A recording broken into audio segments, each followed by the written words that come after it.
performance from Lance Armstrong that was less than the absolute domination expected. But Armstrong once again is in his familiar yellow jersey of the race leader as we close the journey through the Alps. We leave over the dizzy heights of the legendary Col d'Izoire. Can Lance hold off the attackers who cannot be suppressed? Find out as the Tour rolls on, next on OLN.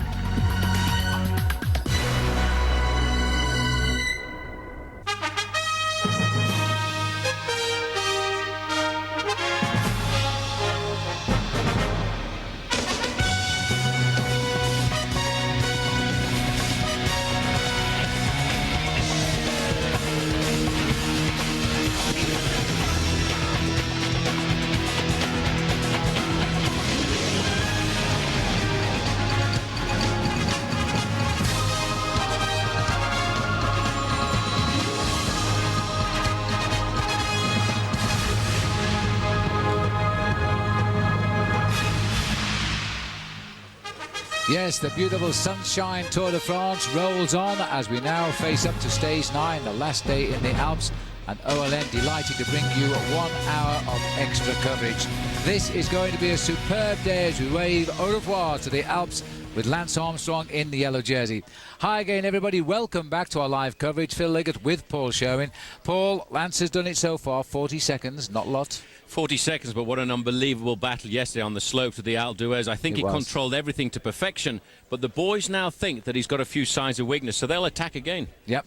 All right, well, without more ado, let's see where we're going as we say goodbye to the Alps today. With a vengeance, I might add. After the giant Col de Glibia yesterday, it's the second highest climb here in these Alpine mountains. After the Col du Lotteret, we go on to the Col de l'Izoire. The riders starting today from Bourg-Oisan, Paul.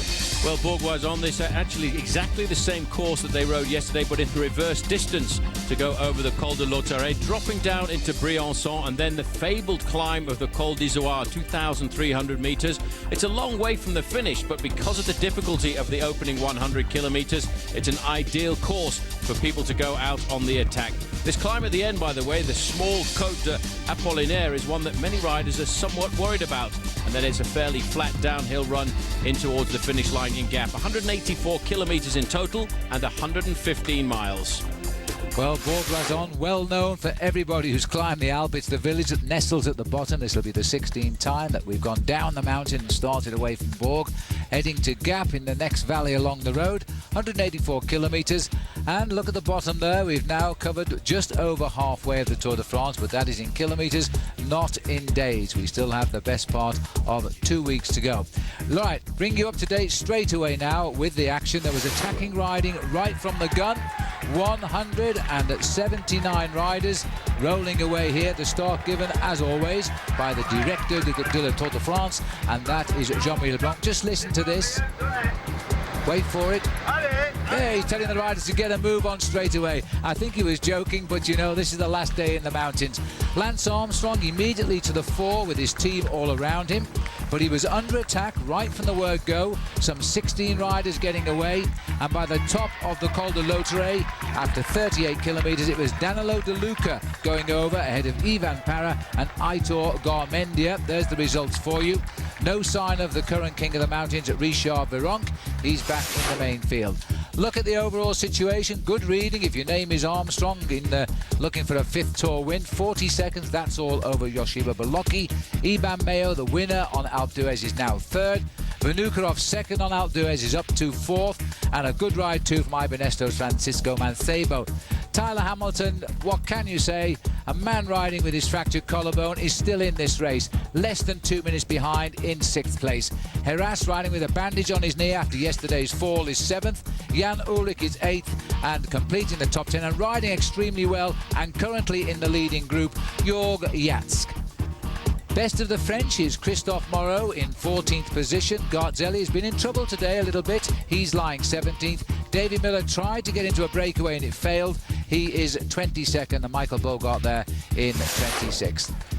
Well, looking down, Paul, this has not been an easy day. Although they run away from the Alps, it's a long way to the finish. Armstrong has had to really monitor the troops today. Well, he's had to rally the boys round very early on and put them on the front end of the main field because there's some serious attacks happening. And it's rather a difficult stage too because the stage actually begins with a 38-kilometre uphill ride to the summit of the Col de Lautaret, and that's where all the early attacks started. They're now starting the early kilometres of the Col d'Izoard, and we're still, Phil, only 86 kilometres into the stage when we get to the summit. From the top of this climb, there's still 100 kilometres to go, and that's a tough day for these men, which is why I don't think Armstrong yesterday really wanted to lay down the law. He's not forgotten that this bike race has still got almost 2 weeks of bike racing to go before he gets up to Paris. Well, we're currently on the climb of the Col d'Izoard. It's a long climb to the top. It's nearly 20 kilometres. We'll get pictures of the leaders shortly. I'll tell you who they are. The big name is Jorg Jatsk. He's lying in 10th place, 3:19 back. Danilo De Luca, Yvonne Parra of Kelme, Angel Casero of Spain, Aitor Garmendia and Alberto Lopez Muñain, and also Franca Pelazzotti. They are the leaders, and we are 105 kilometres from the finish of the stage. And this, of course, the last big real climb of the Alps. There's plenty more to come when we get down to the Pyrenees. There they are, De Luca on the front. On the right-hand side there in the pink jersey, that is Jorg Jatsk. He's actually in the best base rider in the overall classification here. He's in 10th place, 3 minutes 19 seconds down. But more importantly, he's a teammate of Yoshiba Bolocki, and this puts a bit of pressure on Armstrong to make sure these men don't get too far off the front end of the main field. That's the advantage that a team like Once has. They've got 2 or 3 different men who can go into the breakaways and force US Postal Service to chase. And as we watch the yellow jersey here of Lance Armstrong, we are on the Col d'Izoard, and because of that, we're going to bring you a commercial-free half hour, which will be brought to you by Power Bar after these messages. So stay with us right here on OLN. The 2000.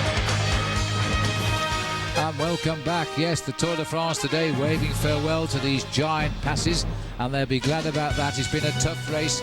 You know, we've lost almost 20 riders in the Tour through the mountains these past 2 days, and a lot of the big names have been eliminated from the race for the yellow jersey, like Santiago Botero and, of course, Tour of Italy winner Gilberto Simoni. These are the leaders.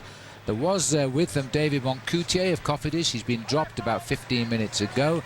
So we just have 7 men now setting the pace. But it means that just at this moment in time, Jorg Jatsk of the Once team, there he is, right in our camera lens, is the leader of the Tour on the road.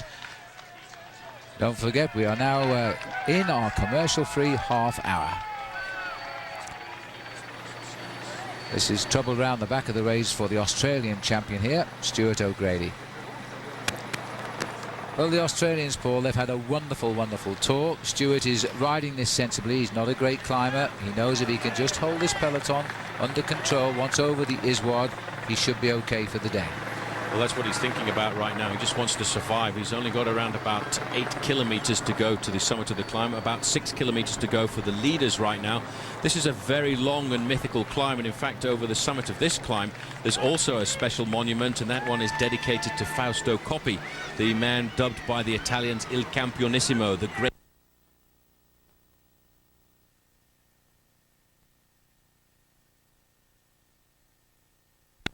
Fausto Coppi was incarcerated by the British, I think, during the World Wars as well.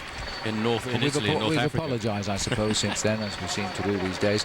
Looking down on the main field now, this is what's left of the peloton. We've got 179 at the start today. It's come down from 198, and Lance Armstrong's group now is quite a long way back at the moment. There's the motorbike carrying the drinks. Now, that's not for holding on to. They've got about 10 seconds to grab the bottle here. 5 kilometres now to the top of the Col d'Izoard. Good to see Team Bianchi's colours at the front end of the bike race. This is a very special day for them because the man we were just talking about, Fausto Coppi, made the majority of his great victories under the same jersey as this, and that's one reason why Jan Ullrich felt very proud to have been brought in to the Tour de France with Team Bianchi. And I have to admit that yesterday, Phil, I think the most important thing that Lance Armstrong did on that stage, apart from responding to the attacks of riders like Yoshiba Bolocki and of course Tyler Hamilton, the most important thing for him when he looked at the overall classification at the end of the day was he put time between himself and Jan Ullrich. And that man Ullrich, I think, is going to be very strong when we get down into the Pyrenees. He's had 12 months out of top competition, and with the amount of kilometres in his legs, he'll start to get better. But in the main field, there's no truce today. No, Ibernesto now trying to weaken the field. I think this is the way this race is going to go this year. They know that Lance isn't Super Lance, as he has been at these past 4 victories of his, and they're going to keep on hitting him, and he's going to have to answer, because Juan Miquel Mercado is and was the very good rider. He's lost a little bit of time, but he's not exactly out of the hunt in this race yet, and so he knows that he still has a chance to bring up a little bit of lost time. 31st place in the overall classification. He's 8 minutes and 48 seconds behind Lance Armstrong. Tactically, the best thing to do is to let this man go away. From the summit of the climb, Phil, there's a 98-kilometer ride down to the finish line. That's approximately 60 miles, and they're not too worried about this man. He can climb very well, but he doesn't want to ride to the finish on his own. Well, it looks like the shark was out there.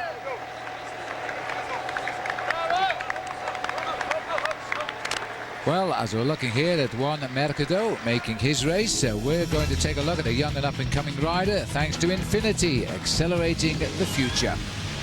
Juan Miquel Mercado is typical of the new faces of the Ibernesto team.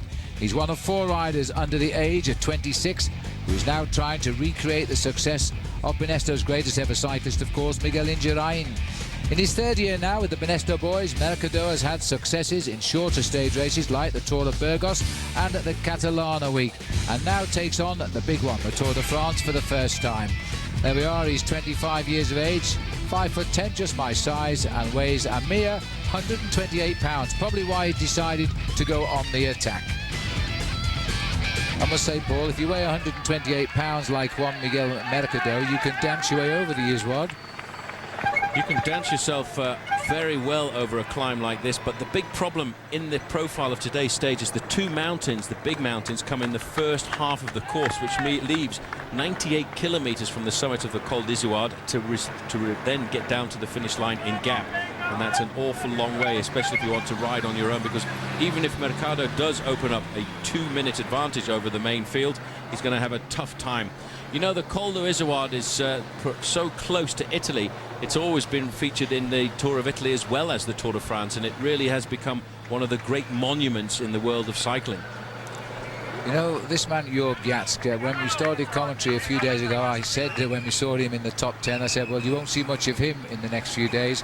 I owe him a huge apology, because he really is, his palmarès, his honours list really doesn't engender us to expect him to ride this well in the mountains. He's having a good season.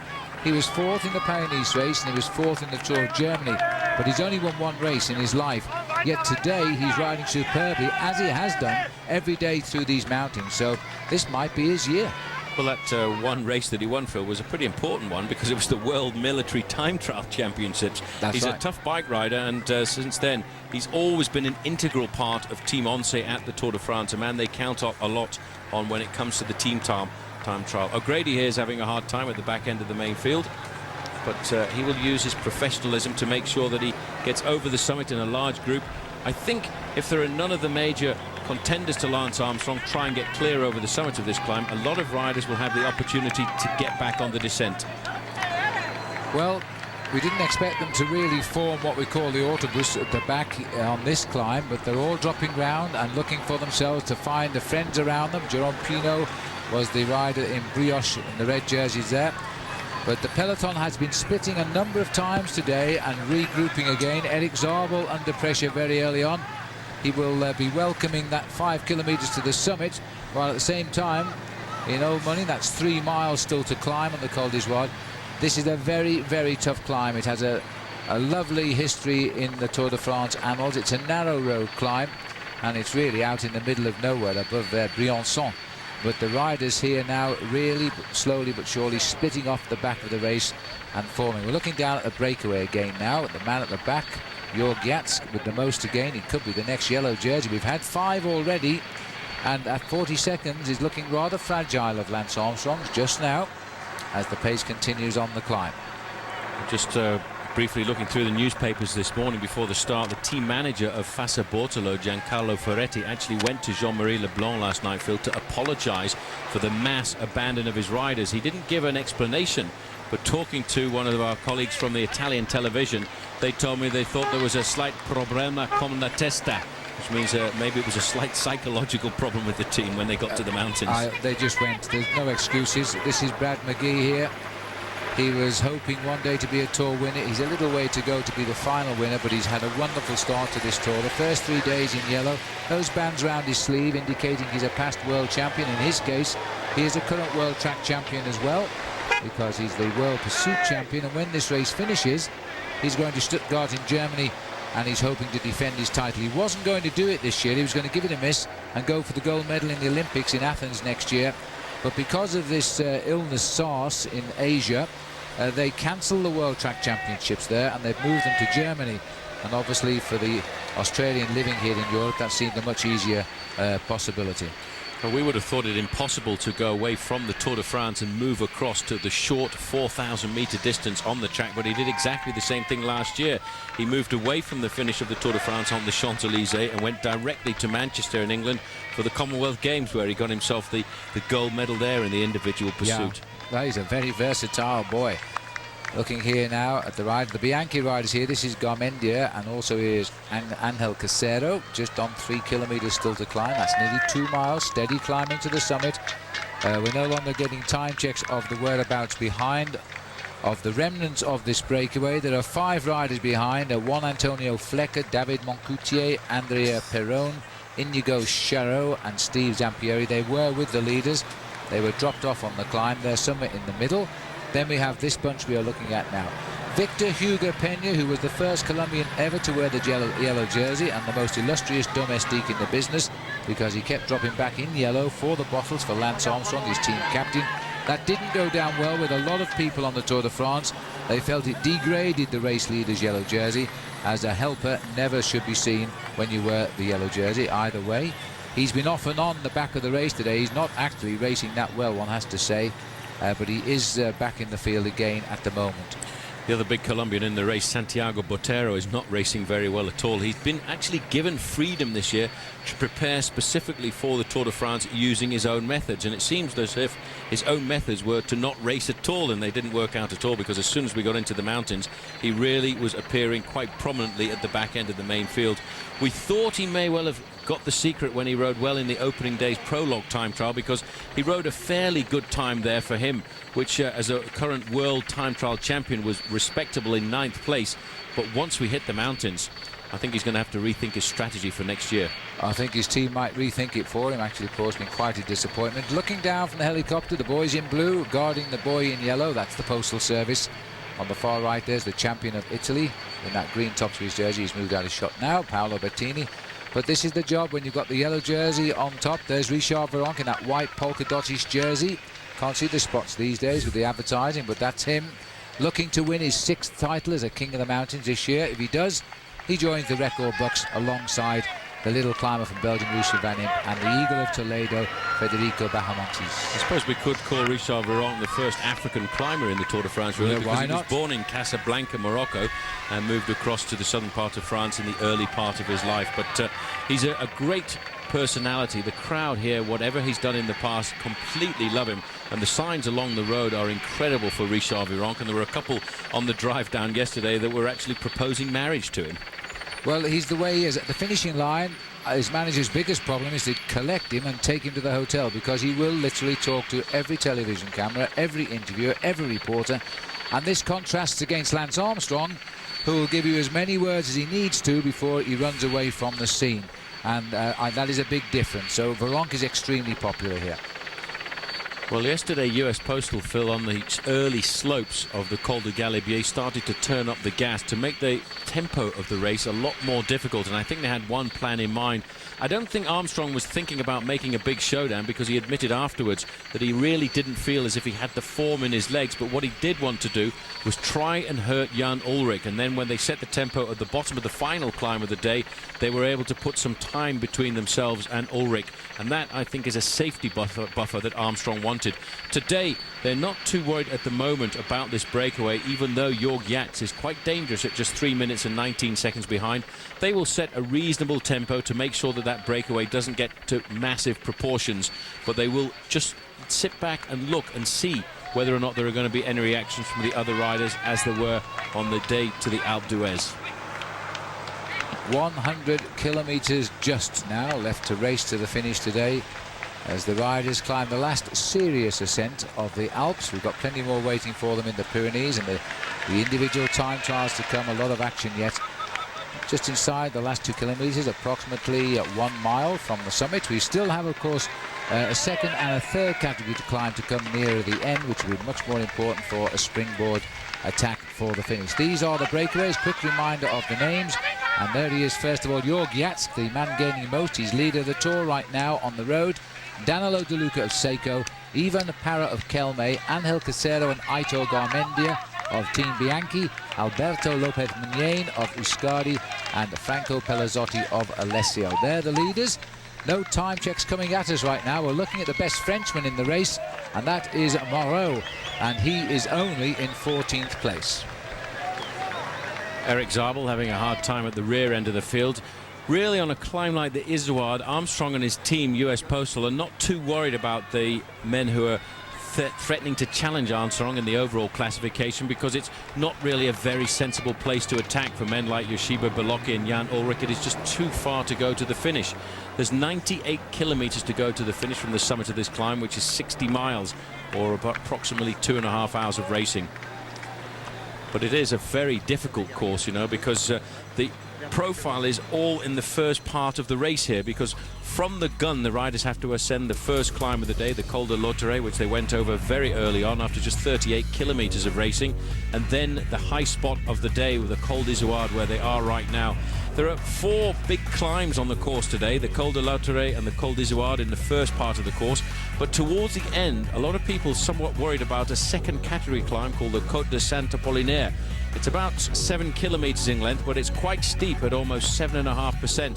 And there's a small climb just towards the finish, the Côte de la Rochette, which could in fact be used as a launch pad to victory by a man by the name of Jan Ullrich, who is looking more and more dangerous, Phil, as this race starts to develop. Well, a little bit of a move here as they start to come up towards the summit. This is an attack being put in by Aitor Garmendia. Interesting little move as he sprints clear for Team Bianchi. They weren't able to be that helpful for Jan Ullrich on the climb of Alpe d'Huez yesterday, but 2 Bianchi riders up here now, including the Tour of Spain winner 2 years ago, Angel Casero. But he's gone for the points on top of the Izoard. You know, when you conquer the monuments of the Tour de France, like the Izoard, the Tourmalet and the Galibier, those names are always remembered, so it's worth sprinting away for them. He's also going for the glory of being able to go over this very fabled climb called the Col d'Izoard, which has been used on many occasions in the past, not only in the Tour de France, but of course in the Giro d'Italia. A good move by him. It's actually literally exploded the group that he was in a few moments ago, and I'm surprised to see that he's put in difficulty his teammate Angel Casero. At the moment, the riders are 86 kilometers from the summit. Remember, we're enjoying a half-hour commercial-free, which has been brought to us by Power Bar.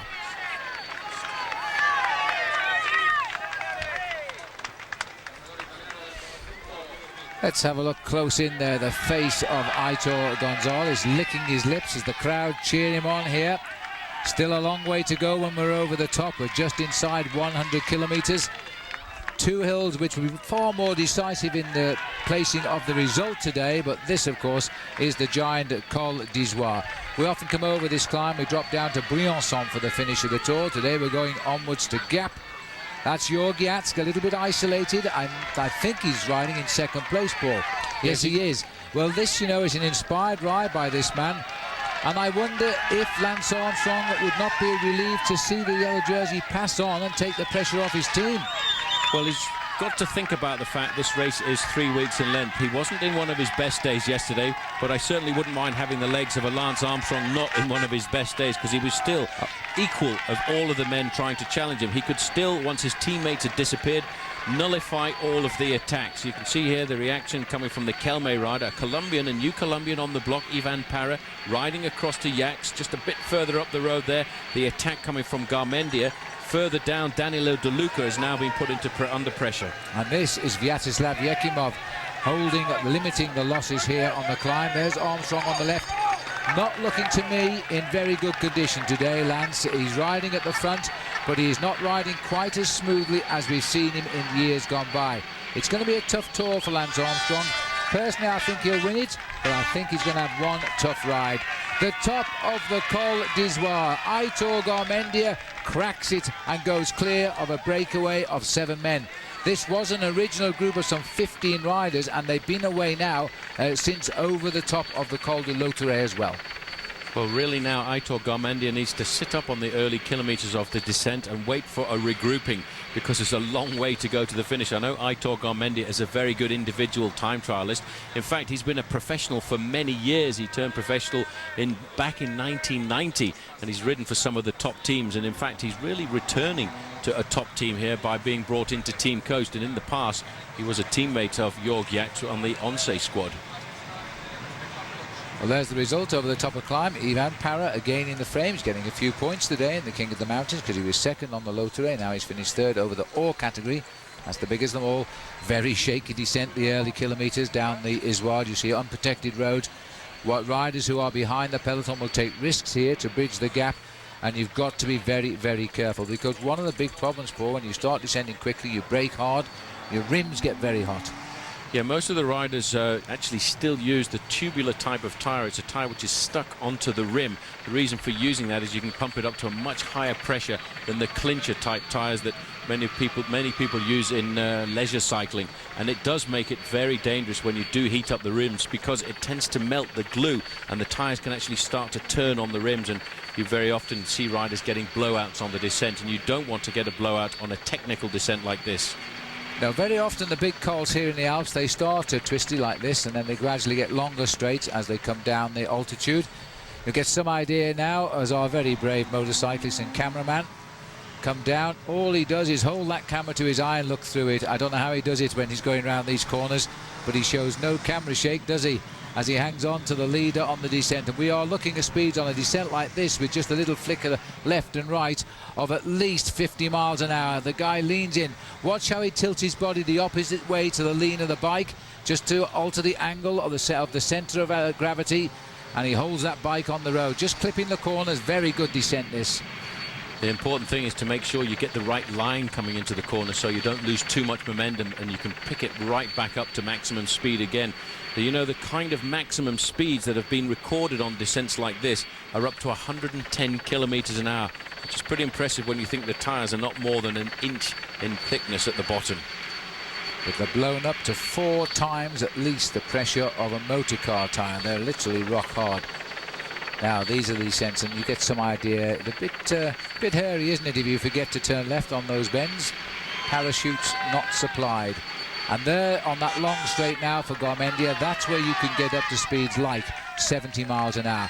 It is not an exaggeration, I can assure you. Those are the speeds. I have been behind a rider who has topped 65 miles an hour, and when I was the race director of the Tour of Britain, a Russian cyclist flew by me. I was driving the lead car doing 70 miles an hour, and he passed me, and I couldn't approach the corner any faster in the car. He came up to me at the finishing line, laughed and patted me on the back, because we couldn't speak to him in his own language, and just laughed, but he knew what he'd done. And the unbelievable thing is when the motorbikes actually try and keep up alongside the bikes on a descent like this, the exhaust pipes at the bottom of the motorbikes actually touch down in the corners, and it can be quite unnerving for a rider, because he knows that the bike is behind him, and every time you hear that scraping sound in the corners, you think somebody has fallen off behind you. Well, the time gaps at the moment, we haven't got one on the peloton because there's so many riders split on the climb now. Our computer can't cope. It's giving us times between the riders at the head of the race who are split up, and we've got a spread of 1:40, but I think it's a lot further. We will have a clock, I hope, running at the top of the climb. The South African flags flying well down there today, just in the background. Looking here at the face of Floyd Land. It's been a tough day for Floyd. And there's George Hincapie. Floyd was split off on the earlier climb. He got back on when the peloton regrouped. Immediately raced to the front of the peloton to be alongside his team captain, give his effort as long as he can before dropping off. He's had a better climb, I think, on the Izoire than he had on the Lautaret. The face of the US Postal Service riders here, Phil, are very strained indeed. They've had a hard day already in the saddle. They weren't expecting that to happen so soon after being at the front of the main field for a long time yesterday. It's a long way for these men to think about riding all the way to Paris, and they may well kick back and wait and see if any of the other teams start to chase down the breakaway, which has got Jorg Jaks in it, the man who started the day in 10th place in the overall classification. They're not too far away from the summit right now, and Richard Virenque, the leader of the King of the Mountains classification, sitting on the front end of the field. And again, it's another ibernesto.com, and this looks like it's the leader of the team who's gone clear here right now, yeah. because this most certainly is Francisco Mancebo.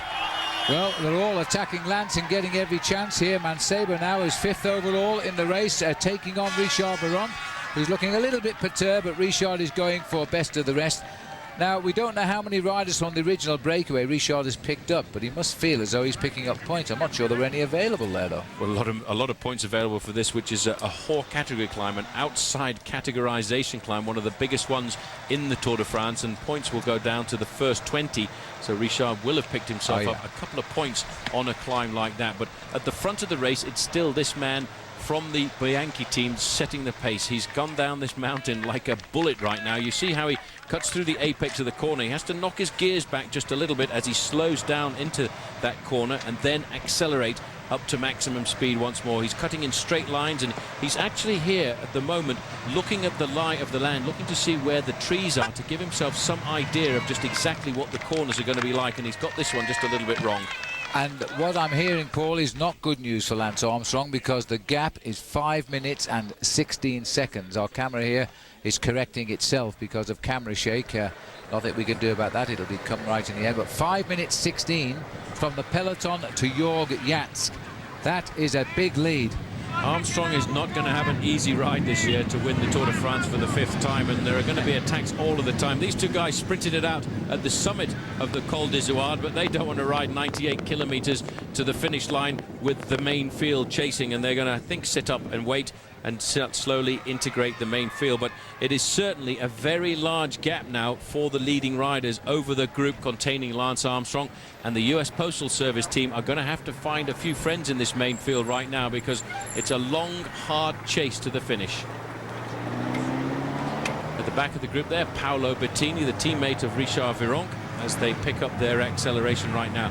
Armstrong's team will try and get somewhat of a rest on the descent here. They will look at that shot. That is absolutely remarkable. This is a scary climb here, the Col d'Izoard. Once you get up to the summit, it is all rock, very reminiscent of the Mont Ventoux. This is a long way away from the Giant of Provence, and these riders now will be facing a descent of around about 25 kilometers. And although they're going downhill, you might think that's an easy thing to do, but in fact, when you get to the bottom of some of these descents, your arms are absolutely screaming from having to hold the front end of the bike for a long time to steer it around these corners. A reasonably good road surface as well here. Many of these mountain passes are covered in snow for around about 6 months of the year, only opening up once springtime comes. And once we get through to the months of October, they start to get covered again with snow. These two are slowly but surely being brought back by the main field, but I think there will be several alarm bells ringing in the main field, Phil, because of that time gap to Jorg Jaks. And what a team to lead the race for Lance Armstrong. If at 5 minutes and 30 seconds Jorg Jaks was to take over the team lead, well, that would be rather important, because Once is a very strong team, and they would keep hold of that yellow jersey as they did last year with Igor Gonzalez de Galeano. That's right. Just for the record, Virenque went over the climb in 13th place, which means he does get a couple of points for his polka dot jersey, and the riders scoring in front won't reach him yet. He built a very strong total in the first real day in the mountains 2 days ago, and scored well at the start of the stage yesterday, although he wasn't in at the kill at Alpe d'Huez. And looks as though Stuart O'Grady here is enjoying hanging on at the back, because he knows he's coming up to the top now. And Santiago Botero is also tacked on the tail, and he was meant to be attacking, and he's got another little problem here. Hand is up. He's got a lot of problems, starting with his legs, I think, and working upwards at the moment. He's not enjoying his tour. He's not enjoying his tour. He's going to have a very hard time, and I don't think he's going to ride into any amount of form during this tour. A little bit of a professional maneuver there. He was holding on to the bidon, and the team manager, being a very crafty Belgian by the name of Rudy Pervenage, just putting his foot on the accelerator there to catapult his man back into the main field. And if the referee saw that, they might give him a slight fine. It's called a retro poussette, which basically means a hand-sling off the team car. Not allowed. But every night riders are fined for infringements. They're minor infringements, but minor infringements become major ones over a tour, because there's a first infringement, then it becomes a second, third, And usually when you get around the 4th and 5th time, the result is a disqualification from the race. The rules in cycling are quite strictly adhered to, but you know, there's only about 5 or 6 referees, and they can't be everywhere. But these days, with television following every wheel turn, then of course it does make it much easier for the referees to work. So US Postal are in a little bit of trouble at the moment. I think they're finding the whole field yet again is attacking them. And I'm beginning to think that Lance Armstrong is not riding as well, even though, and I also think his team is finding it tough. They had a very hard day yesterday, and there's a lot of individual bike riders attacking the team of US Postal. Jörg Jatsk has made a good reading of the race today. He's got a long way to go to the finish, and he's now got to chase down this rider here, Aitor Garmendia, who's decided to go a long way from home. I can't believe he'll hold them off all the way, but hats off if he does. But I think Jörg Jatsk could be the next man in yellow by the end of this stage. Well, right now, I think everybody needs to rethink their tactics just a little bit in the leading group, because Garmendia certainly should not think about riding to the finish line on his own. He needs to take reference to just exactly where everybody else is behind him, and maybe just sit up and wait for the group that's chasing, which has reformed there on the first part of the descent, and he's riding alone, maybe 35 seconds in front of them. Now, to succeed in a breakaway like this, which has still got 95 kilometers to go to the finish, you really need as many allies as possible. US Postal need to look down the main field right now, Phil, and see if they've got any allies in the other teams. Maybe the big problem for them right now is they're not going to get any help from Team Bianchi, because Jan Ullrich has got his teammates in the leading group, Angel Casero and Aitor Garmendia, and of course Team Once are going to sit back there and laugh at him, because they've got a man who's in a position to take the yellow jersey at the end of the stage if this breakaway succeeds. Great tactic, and the sort of tactic we've been waiting to see, because we are in for a very, very good Tour de France this year. It's going to be a tough one for Lance, but he showed yesterday he was full of resistance on the climb. A nice shot, isn't it, that of the peloton, winding its way down the giant Col d'Ivoire. In the old days, we've seen all of the great names fight out this climb. The road, of course, in the 50s and 40s was not as nicely surfaced as it is these days, as they wing their way down from the Alps today. They've got to be very careful. This is probably the most dangerous descent of the Alpine climbs on this particular route today. Unguarded roadsides and sheer drops off them, so you've got to watch out. It's not unprecedented for riders to take off and plunge into the ravines. Roger Riviere, back in the 60s, was the most famous. He no sooner said goodbye to his wife on a climb, and he was over the side and in a ravine. And thank heavens his teammates saw him go, because nobody else did, and they had to go looking for him. But that accident basically ended his career. It did. He was never wasn't the same killed. man He again. came back, but he never raced again. The next world champion. What a great bike rider he was too. Postal on the charge. They've got a lot of recalculating to do it again today, I feel. And this is Vyacheslav Yekimov here now, who's starting to keep the tempo high as he possibly can on the way down without overdoing it. They don't want to work over hard. If they have to pass the jersey to Yaks today, I think that is what they will do, and hope they can take it back in the time trial with Lance after the rest day. The field on the way down the mountain. What a beautiful scene it is, the Col d'Ivoire. Come back and join us live on OLN. And welcome back to the Tour de France. Remember, 1 hour of extra coverage today. The riders crossing the Col d'Ivoire here on OLN.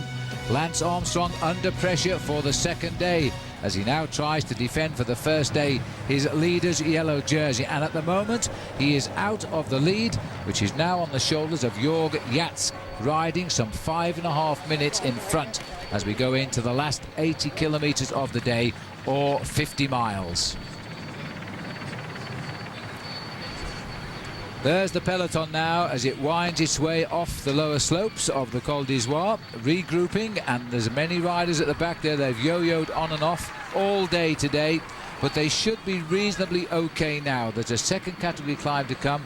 We finish off with a third category climb on the way into Gap, but hopefully now the non-climbers can breathe something of a sigh of relief, at least until we get down to the Pyrenees. But in the lead, Aitor Garmendia, riding his 6th Tour de France, and not far behind him, Jörg Jatsk.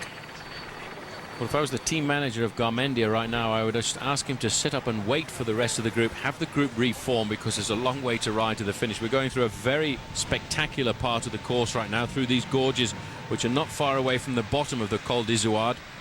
He's doing a good job keeping himself topped up with food and energy. The important thing in a breakaway like this is not to get too excited about being at the front of the race, but to always remember to keep topping up with fluids, keep topping up with food, because at the end of the day, these riders on a stage like this will probably find themselves burning in the region of 6,000 calories. That's a lot of food to take on board all the time. Well, the original breakaway of some 16 riders are still basically in front of the peloton, although they're split up in small little bunches right now. We'll just try and give you the layout on the road. At the moment, Aitor Gonzalez is ahead only by about 15 seconds, so he might be listening to Paul Sherwen, because I think he might be waiting now for the arrival of a group of 6, Jord Jatsk, Ivan Parra, Danilo De Luca, Franco Pelazzotti, Alberto Lopez de Muniain and Angel Casero. Those are chasing. Further down, we've got Andrea Perron still chasing. The peloton is still timed at over 5 minutes with the yellow jersey of Lance Armstrong. And the most significant thing is that Jatsk was only 3:19 behind overnight in the overall classification. Tactics, once we get to the bottom of the Col d'Izoard right now, may change. I think what teams will try and look around and see is if there are any of the sprinters who have survived the big mountain, and they may well come around and try and help at the front end of the main field with Armstrong's US Postal team. Maybe the help could come from a team like Crédit Agricole if they see that their man Stuart O'Grady has got over the Col, and of course Baden Cook, who's leading the points competition for Française des Jeux. There might be a change in the strategies of teams who think then that they've got a chance of getting themselves a stage victory. So the way the race is looking right now, it is still Garmendia leaving, but in fact he's got a 1 minute and 20 seconds advantage over the 6 riders who were with him. And there we are looking at those 6 riders who are chasing right now. The pink jersey is Jord Jatsk, who's making a seriously good operation today for Team Once, because he is currently riding on the road in the position of leader of the bike race. That's something that will not go unnoticed by Lance Armstrong and his US Postal Service team. The attacks will come like this every day for the next 2 weeks as people try to see if they can crack the man who's won the Tour de France for the last 4 years. I'm really amazed by the performance here of Garmendia, the team manager coming up alongside. And in fact, this is the second team manager who's coming up alongside to hand up drinks, and huge time gap back to the main field because it's now gone above 6 minutes and it's looking very precarious for Armstrong. They really need to turn up the gas, but it's a long way to go to the finish. So the yellow jersey bunch tied at 6 minutes 10 seconds, and there are many riders in front. Bradley McGee of Australia is also ahead of the peloton right now, and I think there are a total of some 18 riders up there in various forms or another. Team manager there, by the way, of Team Bianchi in the second car is Alain Galopin, a member of 3 brothers who raced in the professional ranks. Guy Galopin and Joël Galopin raced in the 1970s when I was racing, and Alain in fact had to stop racing because he had rather a dramatic crash a couple of years ago, and it affected his middle ear, so he always then had a problem with his balance and could never get back up to the professional ranks. Slava Ekimov. Yeah. He looks good, Paul, and he doesn't look as though he's a man who's panicking, does he? They're not panicking at all. They know there's a long way to go to the finish. They dare not panic. They've got to calculate every effort that they use throughout the 3-week bike race, Phil, because it is so important to keep reserves for the last week of racing.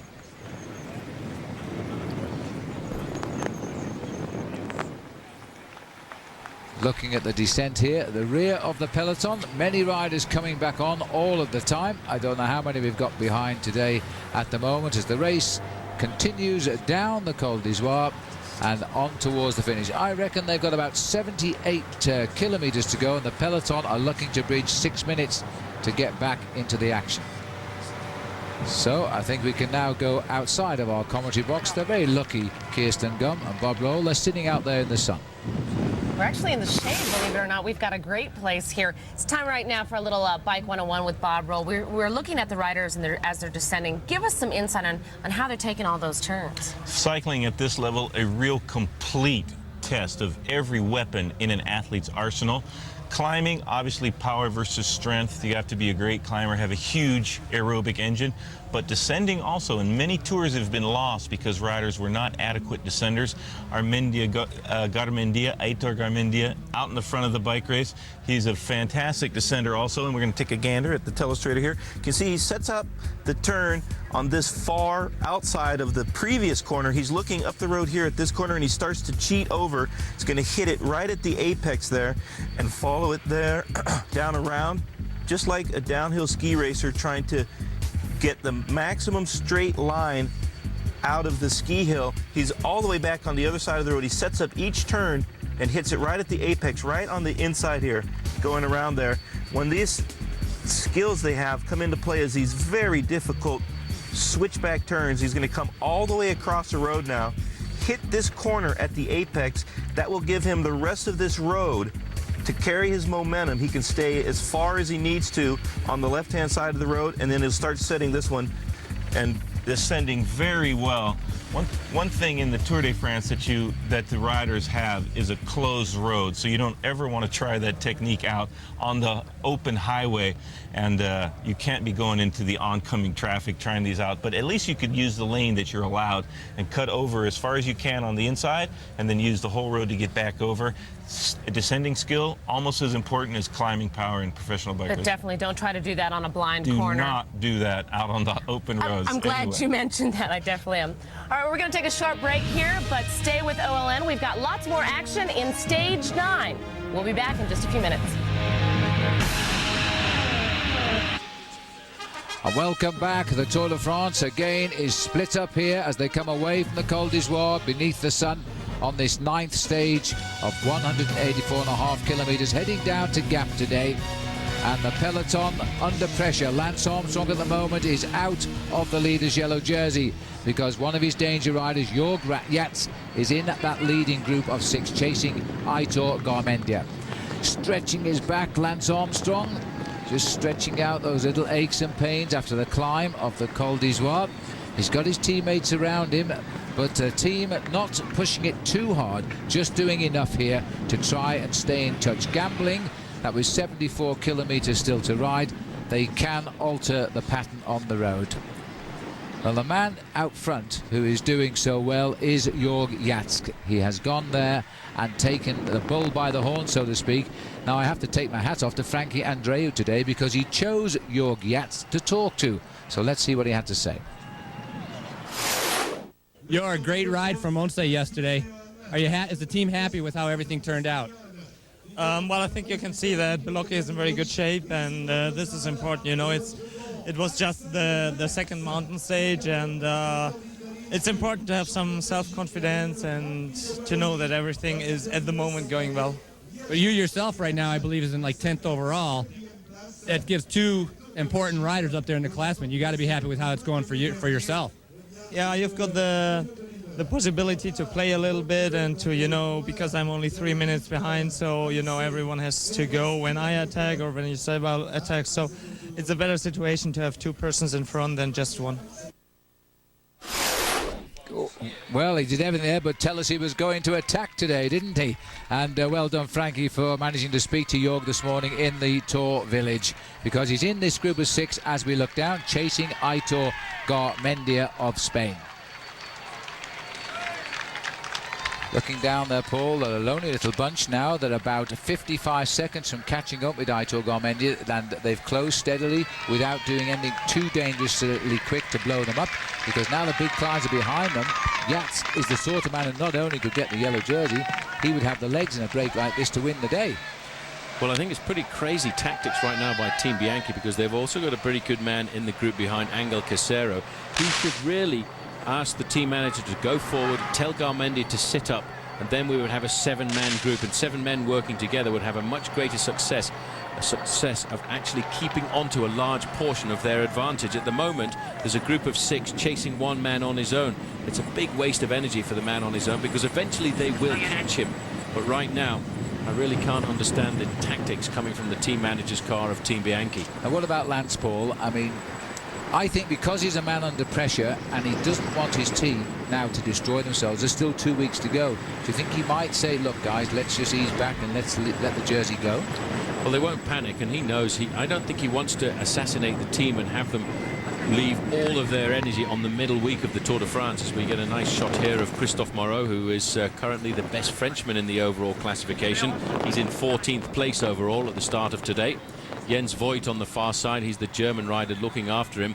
Armstrong, I think, would be quite happy to lose the jersey for a week and then try and get it back in the Pyrenees, but it's very difficult with Armstrong to know just exactly how he is, Phil. You know, he never gives anything away. Even in his interviews, he doesn't actually really give anything away. If you think about it, he says, the team was great, I wasn't so good, but he responded to every attack that was thrown at him.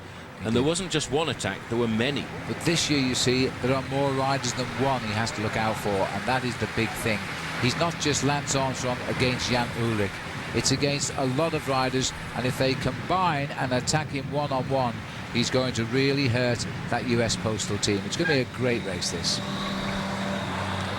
As we look away at the long line of riders here, going to just look at those pictures as we pull out of the gorges here now, that lead us to the Col d'Ivoire, heading down now towards Gap. The peloton speeds on. Will there be a new leader by the end of the day? Stay with us live on OLN.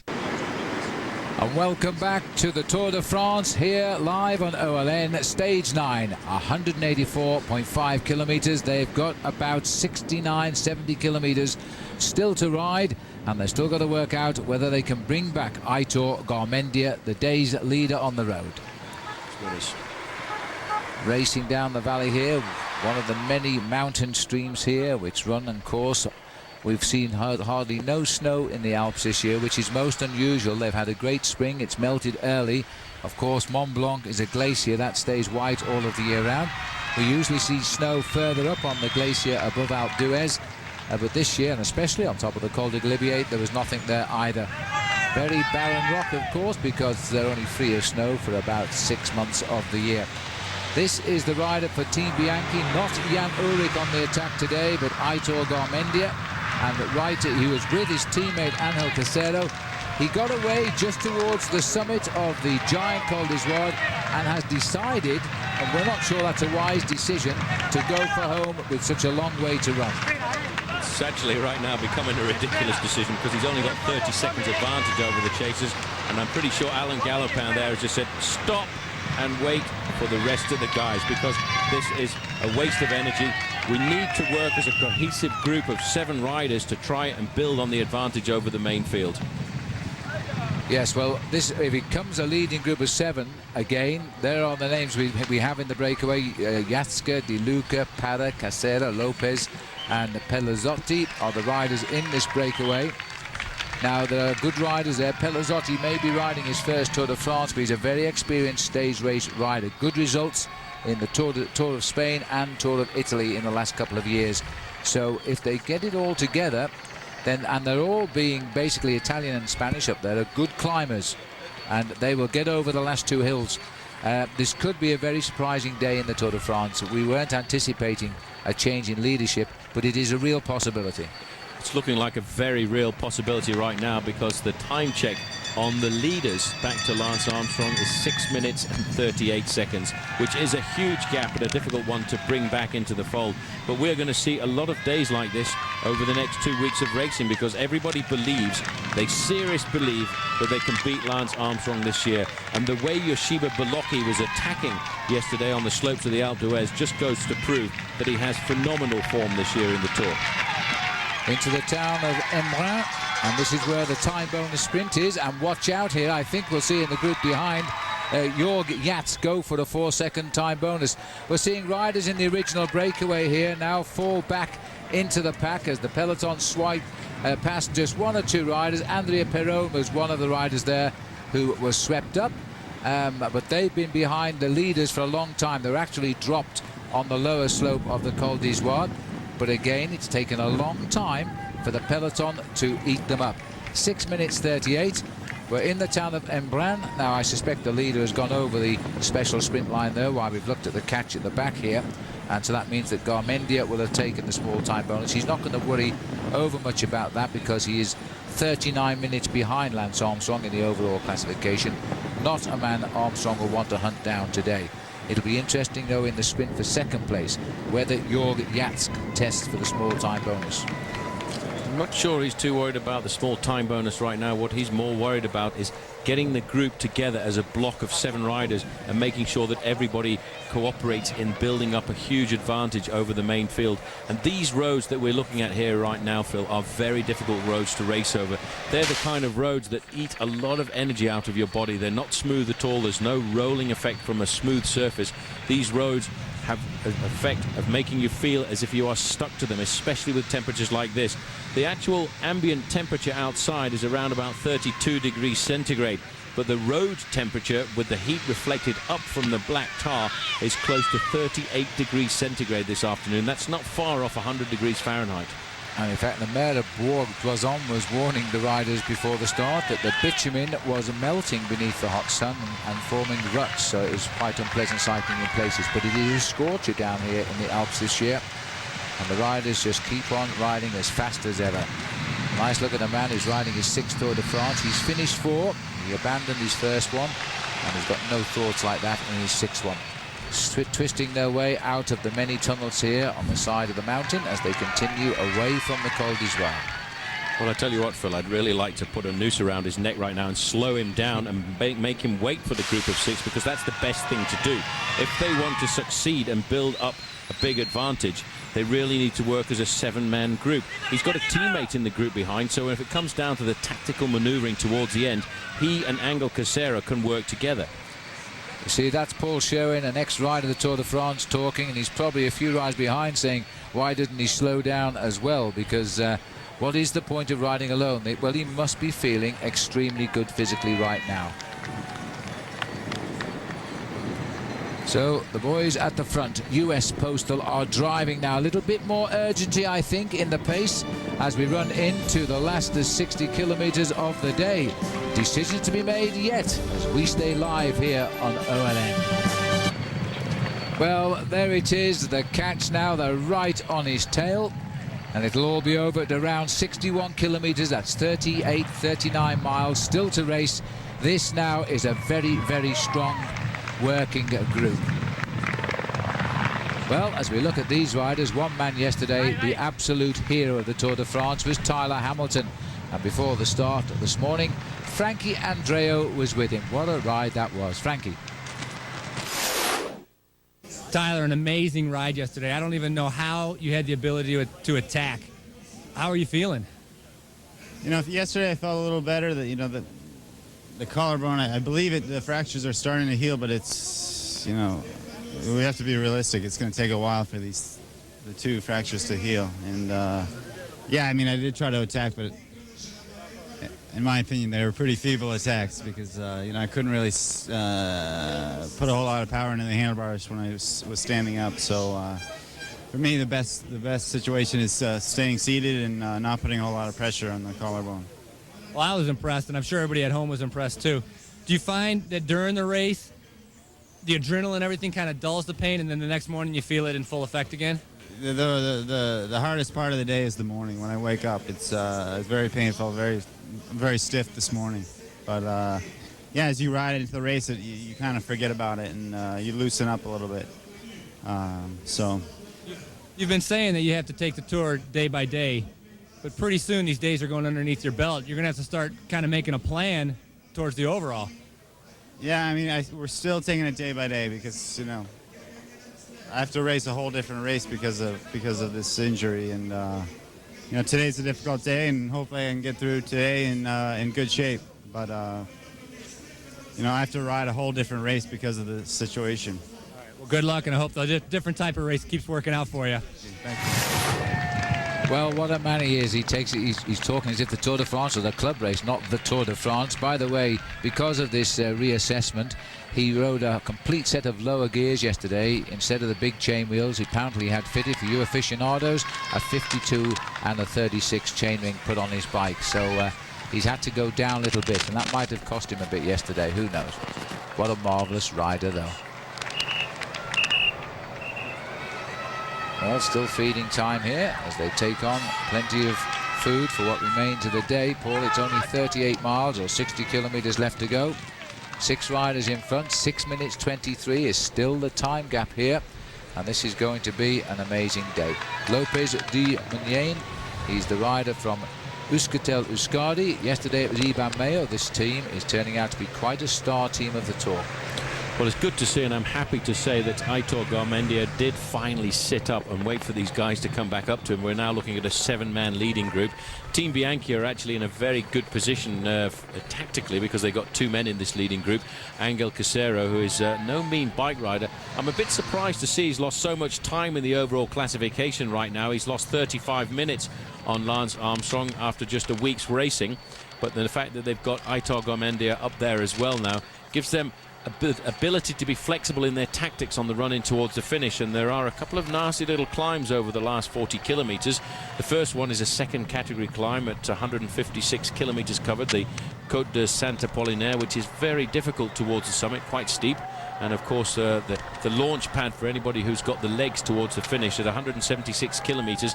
Inside 10 kilometers to go, the Côte de la Rochette. And that's the place where I would expect a move to come from a man like Danilo De Luca, if he's recovered from this illness that he had over the first couple of days. De Luca is exactly the man who will take his chances when he gets them. He's a very strong bike rider if he can go away on his own. And Danilo riding his first Tour de France too, but we know him as a very, very good single-day rider. And he's been so disappointed because this was to be his big race this year. He won the Tour of Liguria in February, which got him off to a great start, but then he crashed in training, broke his collarbone while training for this race, and he's also been ill in the early days. But he is getting better. Well, it's a tough job for these boys, Phil. They do have to take the responsibility of the pacemaking because they are the team of the race leader, Lance Armstrong. Keep getting a glimpse of Armstrong there in the yellow jersey. I'm not completely convinced that he wanted to get the yellow jersey so early in the race. Let's not forget, this is rather a strange tour, although it's fairly typical in the fact that we've got the Alps and the Pyrenees involved. The Alps came so early on in the race, just after the first weekend, and I think Armstrong would prefer to try and have the yellow jersey for only 8 to 10 days. Right now he's looking at trying to conserve the yellow jersey for another 13 days of racing as we go through the feeding station. This is the point out on the course. On the stages, which are usually around about 90 miles in length or more, there is a feeding station out on the course. Riders take on board these small bags which contain high carbohydrate drinks and of course high carbohydrate bars, and every now and again a little bit of fruit, especially on days like this, because that's something that's really quite easy to ingest, especially when the temperature soars to approximately 100 degrees Fahrenheit.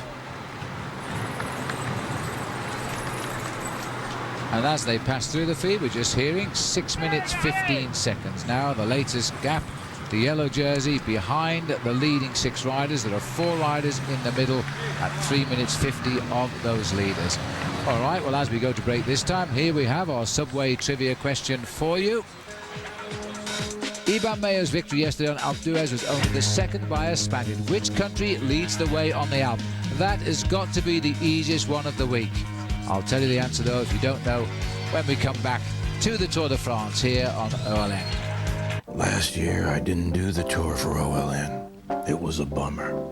This year, I want to do the tour. Maybe I should change my act. Another perspicacious observation from this reporter. This guy right here, this is my kind of guy. Leading out, his kind of guy right here. This guy here, meat and potatoes kind of guy. Armstrong is coming down this finishing straight like a Grand Prix motor car.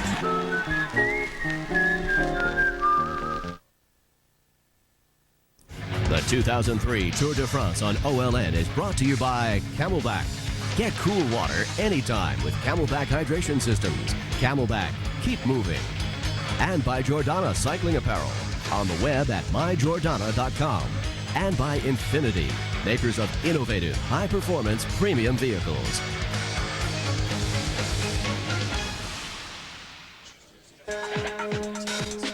Well, here's the answer to our Subway trivia question. Iban Mayo's victory yesterday in Alpe d'Huez was only the second by a Spaniard. Which country leads the way in the Alpe? Holland and Italy are well clear of the field, but they're tied with 7 wins each. We used to call this the Mountain of the Dutch, and they used to come in their thousands. Back with the Tour de France here on OLN now, and Lance Armstrong back in the peloton wondering what to do. 4 minutes 27 is the lead, but that is on a group of 4 riders. We are still looking at over 6 minutes to the Lance Armstrong group. So let me take the chance to remind you, have your Espanol, get out the red neckerchiefs. We are still continuing as OLN heads to Pamplona again for the running of the Bulls. That's weekdays, 7:30 p.m. Eastern Time.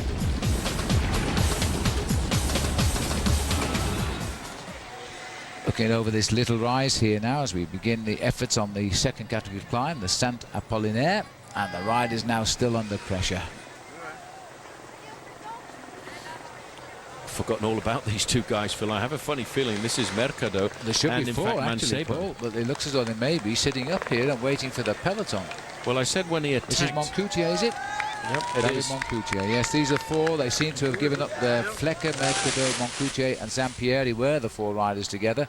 But it looks as though Moncoutier, who was dropped a long time ago by the breakaway on the lower slopes of the Lotere, has taken him a long time to be caught.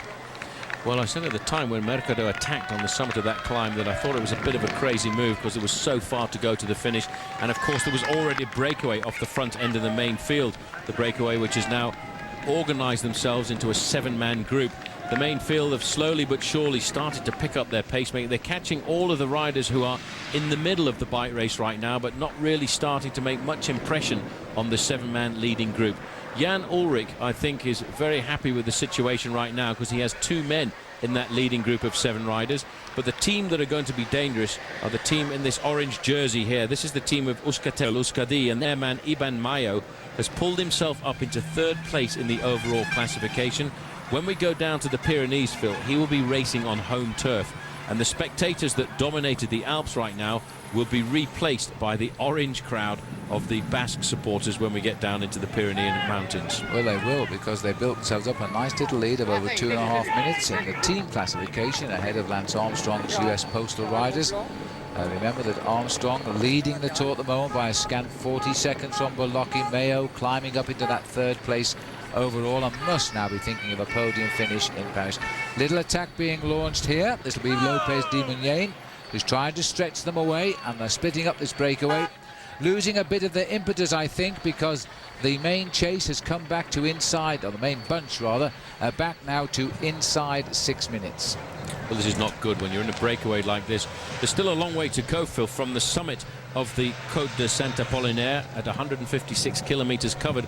They're still looking at 53 kilometers to go to the finish, and it's always good to have a large group together because I'm not sure that this is a great move right now because it's taken all of the competence out of the breakaway group. There are men now struggling to stay in contact. You see just at the back here, Pelle Zotti is one man who's been caught out. There's a Bianchi rider there as well getting caught out as well, and I wonder if it is Aitor Garmendia. Well, it wouldn't be surprising just now. We're looking there at number 7. That's Pavel Padrinos, the big man who's really a tower of strength on the flat roads. Called into service on the hills here as well now. Those big legs for the rider from the Czech Republic, stamping on those pedals. The gap, though, is coming down. It's 5.5 minutes now. Now, they don't have to catch Jörg Yats today to stop him gaining the yellow jersey. They've just got to keep him in sight because his overall lead is 3 minutes and 19 seconds. It'd be quite nice and quite comfortable for them just to pull it back to 3 minutes. They don't have to pull back every breakaway. They just have to pull it back to a reasonable amount of time deficit. But it puts a lot of pressure on the team like this when you have to work hard on these flat stages, and it really eats into the energy levels. And these guys, they've got to do something pretty special at night to bang themselves back up again to get ready to go out onto the open road the next day, just set the tempo. They know every night when they go to bed for the next 2 weeks, they've got to sit on the front of the main field and ride tempo. All they've got to do is ride tempo, and psychologically that's got to be pretty difficult. Yeah, you're absolutely right, Paul. Well, the bunch all together, and they're still trying to get that breakaway back here. This is the tail of the peloton. This is a fragmenting breakaway. They're losing their cohesion, aren't they? But they're coming back together now at the moment. Jörg Yats, with everything to gain today, he can still dream of yellow, but it's getting a little bit thin. Stay with us live here on OLN. The beauty of the Tour de France is it says goodbye to the Alps today as we charge into the city of Gap. And this has been a tough day for Lance Armstrong in the yellow jersey. A breakaway is offering a new leader of the Tour, and there's a lot of hard work being done now by US Postal to cancel a 5-minute lead. So as we continue on our way here, the riders now keep attacking each other in this breakaway, and I'm not sure that's wise, but I know that Jörg Gatz, with most to gain, is concerned that they are losing their impetus. So they've got to keep up their way. So as they continue,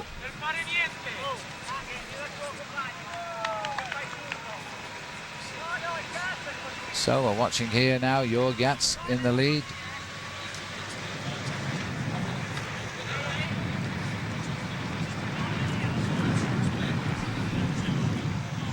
What a wonderful breakaway this has been so far today. They haven't taken this Tour lying down from Lance Armstrong at all. As there's the line, and still there's an angry bunch of riders there now as they're starting to go, as they continue. Anyway, we're following Lance Armstrong throughout his tours. So let's have a look now at the Subaru story of Lance Armstrong, driven by what's inside. Lance Armstrong said of Jan Ullrich he's a scary rival, and the 2001 Tour would confirm just that. Despite the Frenchman Christophe Moreau's prologue win from the start, there was a sense that this year's race would be between two men. And while riders like Stuart O'Grady dabbled in the yellow jersey and the USPS survived an early scare, the Alps, and more specifically the infamous Alpe d'Huez, would set the stage for the two-man duel. In a game of poker, Lance feigned exhaustion whenever the cameras were on him, and on the two climbs leading to the Alpe, knowing Ullrich's team was watching. But at the base of the infamous climb, Armstrong's bluff would come to light as he upped the pace and dropped rider after rider. With one select group remaining came the infamous look, and regardless of significance, Armstrong stormed away from Ullrich on his way to the stage win. Despite the demoralising loss, Ullrich never stopped fighting and attacking. But Armstrong was there to meet him at every step, even when the German took an alternate route. Armstrong sat up and waited for the fallen rider. The show of respect and sportsmanship would come to symbolise this great rivalry. Although Armstrong would go on to beat Ullrich handily and become only the second American to win the Tour 3 times, Ullrich's efforts made this a memorable win for Armstrong. As we look at the peloton, we have to ask ourselves, will Lance Armstrong win the Tour 5 times? He has the lead, just 40 seconds over Yoshiba Bolocki, but it's Bolocki's teammate who is in the breakaway at the moment and currently riding in that leader's yellow jersey on time gain. Well, you can tell by the shadows that they dodge in and out. They're about 4 kilometres. The leaders are, at least from the time bonus sprint in Embrun, and then soon after that they'll start the slopes of the second category climb. We'll know by that climb just whether the bunch here can reorganise the chase today. Well, I think there might be already starting to be a change in the front end of the main field, because I've just seen a couple of riders from Quick-Step Davitamon moving forward as well. Remember a couple of days ago when Richard Virenque was on the attack, this team, US Postal Service, didn't charge down. They didn't pull him back into the fold. They were quite happy to let him go out and take the yellow jersey. And this may well be some kind of a payback. There's also a two-prong for Quick-Step Davitamon, because they've also got Paolo Bettini in this group. And he's a pretty rapid sprinter, because a lot of the big sprinters are probably not in the main field. Men like Eric Zabel and Baden Cook, we don't know yet whether or not they've been able to catch up on the descent. Don't know about Baden Cook. I heard Zabel did come back on race radio. Robin McEwen we don't know about either. But you're right, this could be a stage for somebody like Paolo Bettini if he comes down to the catch. And the gap is coming down. 4 minutes and 40 seconds. The long straight road now into Embrun, where there is a time bonus sprint. I'm quite convinced that Jörg Gatz will go for the 6 seconds because even though he's 10th overall, 6 seconds would close the gap on Ivan Basso, who sits up there in 9th place. Well, all US Postal Service have to do right now is bring the gap down to 3 minutes, and then it's basically up to the other teams. Do you want to win the stage? Well, come to the front and do a little bit of work, and that's what their tactic will be right now, to try and bring the gap down to 3 minutes. Once it's at 3 minutes, then Armstrong is comfortably back the leader of the bike race at the moment. and that is exactly what they will try and do. Well, they've gone through 50 kilometers or 31 miles from the finish, and they've still got 2 climbs to come. One a second category and one a third category. Looks like Jörg Jatsk here wants to talk with the team car, or was he just gentlemanly pushing through Aitor Garmendia there to do his little turn at the front? I think that's probably what he was doing. Pelazzotti going through now, the riders helping each other. They look as though they're getting themselves a little bit reorganized now as we continue towards a gap. They are just 5 kilometers now from the sprint at Embrun. That is the town we're now racing to in the Tour de France. Well, this is the important time bonus sprint. 6 seconds still mattering in this Tour de France at the moment as the sun stays high in the sky. It's a beautiful day at the finish line as well. Stay with us as the tour goes on OLN. And welcome back as we arrive now in the town of Embrun for the time bonus sprint of the day. The breakaway six still clear. Hardly a sprint, is it? The riders just going through in the racing order here. Danilo De Luca went through there in first place. Angel Casero looked as though he's got second. And third place from the rider in the all-orange strip there, Lopez de Moyenne. I think the reason being they're more concerned that we're trying to hold on now and gain time over the field, which is not the way it's going, I'm afraid to say, for Jörg Jatsk, the likely leader of the Tour. The gap is down to just over 4.5 minutes now, so this, considering he's got a 3-minute plus lead in the overall classification, it's 3 minutes 19 to be exact, it looks as though he's coming back. But there is the result confirmed at Embrun. And it wasn't a sprint at all because the rider's obviously not interested in those small bonus seconds. The men in the orange jersey there in the camera enjoying their day. They're now the team leaders of the Tour after their great climb up Alpe d'Huez yesterday. They had 3 cards to play with near the end, Roberto Laiseca and Harmer Zubeldia, and of course the stage winner Iban Mayo for Euskaltel Euskadi. So that was a great coup for that Spanish team. Fabulous coup. They're a great team. They're always aggressive. They weren't so good at the Tour de France last year. They had a bit of a difficult time, but difficult to live up to the season they'd had the previous year. But I think right now they will be on fire when we go down to the Pyrenees, because they're right up against their homeland, the Basque Country, which is just on the far side of the Pyrenees. And there's been a lot of discussion in the newspapers recently about those stages that are going to be down there bordering the Basque land, because in fact Jean-Marie Leblanc has allowed the area to put in a Basque-speaking commentator at the finish of the stages to make sure that there are no problems with the Basque separatist movements. That's absolutely right. So that's all down in the south of France on the borders with Spain, as we're about 10 miles or 16 kilometers now from the top of the Saint Apollinaire. This is a third category climb.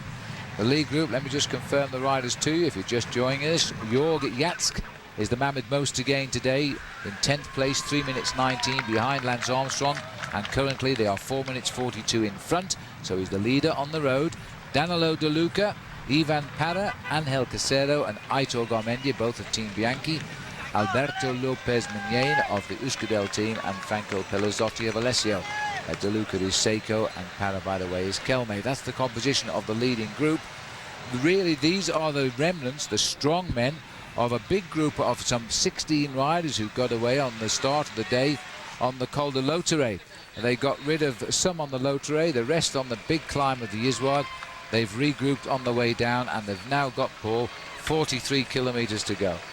It wasn't an easy start to the stage either, because basically once the riders left the small town of Bourg d'Oisans, which is at the bottom of the Alpe d'Huez, it was uphill all the way, 38 kilometers basically from Bourg d'Oisans to the summit of the Col de Lautaret. And although it's not a majorly steep climb, it was made more difficult by the fact that the attacks came almost as soon as the flag was drawn in. Everybody wanted to go out. Everybody saw that Lance Armstrong exhibited a certain amount of weakness yesterday, and I'd like to have the certain amount of weakness that he had, because he was able to parry all of the blows that were thrown at him, and he actually took over responsibility of the chase once his teammates disappeared from the front end of the group with him. And I think he was carefully monitoring the men that worried him the most, and what he wanted to do was make sure that he didn't allow Yoshiba Boloki any advantage, but he was quite happy, I think, at the end of the day to put time between himself and the man he sees as the most talented bike rider on the circuit, Jan Ullrich. Well, he's still got a very strong team about him, but the long chase today to try and limit the games of Gwiatzk might tell on the team in the days ahead. This tour still has nearly 2 weeks rather to run. The leaders are about 7 kilometers from the start now of the climb of the St. Apollinaire. It's a 7-kilometer climb, and then once over that we've got one time bonus sprint and on to the final climb of the day, which comes in the last 10 kilometers of the day. Look at this, Floyd Landis. He seems to be suffering, but he never drops out of the service of the team. When you get into a situation like this as a team helper on a big team like US Postal Service, all you do is fix into your mind that you have to ride at a certain tempo. You have to learn to ride as if you're riding an individual time trial, and that's what Landis is doing right now. He shuts everything out of his mind. All he's thinking about is riding for his teammate, and it just helps your body accept the pain that you have to put it through to ride at that very difficult level of the sport. Pelazzotti is the man on the front, first timer in the Tour de France, but he's still making great progress as he develops as a top rider from Italy. And he's getting a first feeling of, I wonder how he compares the Tour de France though with the Tours of Italy and Spain. He's ridden them both with distinction. But you know, Gilberto Simoni came here for this year's Tour de France as a likely favourite. He hasn't been here since 1997. This year he won in great style the Tour of Italy. But Lance Armstrong was rather scathing in his criticism of the way he's ridden in this year's Tour de France. He says, you know, there's only one Tour de France. We start fast. It's not a race like the Tour of Italy. It was quite interesting what he said. He said it's completely different the way we hit the mountains in the Tour de France. It's not a question of cruising along at 35 kilometers an hour for the first week and then racing uphill, because in the first week of the Tour de France it's 47 kilometers an hour every day, and then we come to the mountains. And in fact, Gilberto Simoni said, there are no climbers at the Tour de France, and Lance said, well, that in fact is denigrating the Tour de France, because there are more climbers here than there are at any of the other bike races in the world. And in fact, he didn't really get involved in openly criticizing Gilberto Simoni. He just said, I've taken that information, I've stored it on my hard drive, and I'll come back and use it when necessary. Yeah, absolutely right. But Lance telling it the way it is, I guess. And Simoni not having a good day again today, but he's still in the race. He was actually, some people were saying he wasn't going to start this morning, in fact, but he did. And he's in that group. Latest time check, with 42 kilometers to go, is 4.5 minutes. Gwiatzk is still in yellow. Come back soon. Another beautiful and extremely warm day here in France. It is stage 9 of the 2003 Tour de France. The riders are on their way to the finish line here in the town of Gap. Hi everybody, I'm Kirsten Gum and I'm alongside Bob Roll. Bob, I want to talk about the U.S. Postal Boys and some of their strategy and tactics over the past couple of days. But before we get to that, Frankie Andreu caught up with Lance Armstrong right after yesterday's stage, and here's what he had to say. Lance, your goal is accomplished. Now you're in the yellow jersey. How will the team ride for the next few days leading into the Pyrenees? Well, I mean, tomorrow's a tough day. Starts hard because you have the Lothare and the Izoard. The two little climbs at the end are tough. They're not long, but they're narrow roads and steep, and it's going to be hot. So we know how to defend the race. I mean, the team is not the problem. And then we roll into Marseille, take a rest day, and then have a time trial a couple days later. So I feel fairly good about our chances. We have to stay in the front and not have problems, and hope I feel a little better in the Pyrenees. You must be happy with the way the team was today. 4 climbers in the lead group almost the entire way. Hincapie was incredible. So the confidence of the team, the morale must be very high right now with the yellow jersey. Yeah, the team is, the last group had 35 guys, and we had 6 guys there. Floyd and George were excellent, and so the team's excellent. Thank you, Lance. A very strong U.S. Postal team this year, as expected. Now, what are they doing? Yesterday, they kept the tempo up.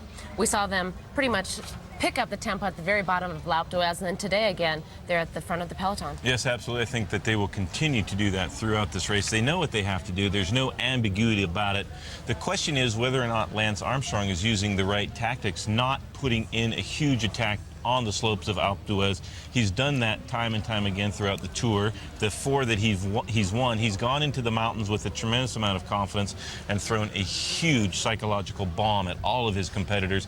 Unable to do that physiologically, couldn't respond to the attack of Vinokourov or Iban Mayo, and I think what he wanted to do was put in one of those special performances in the mountains.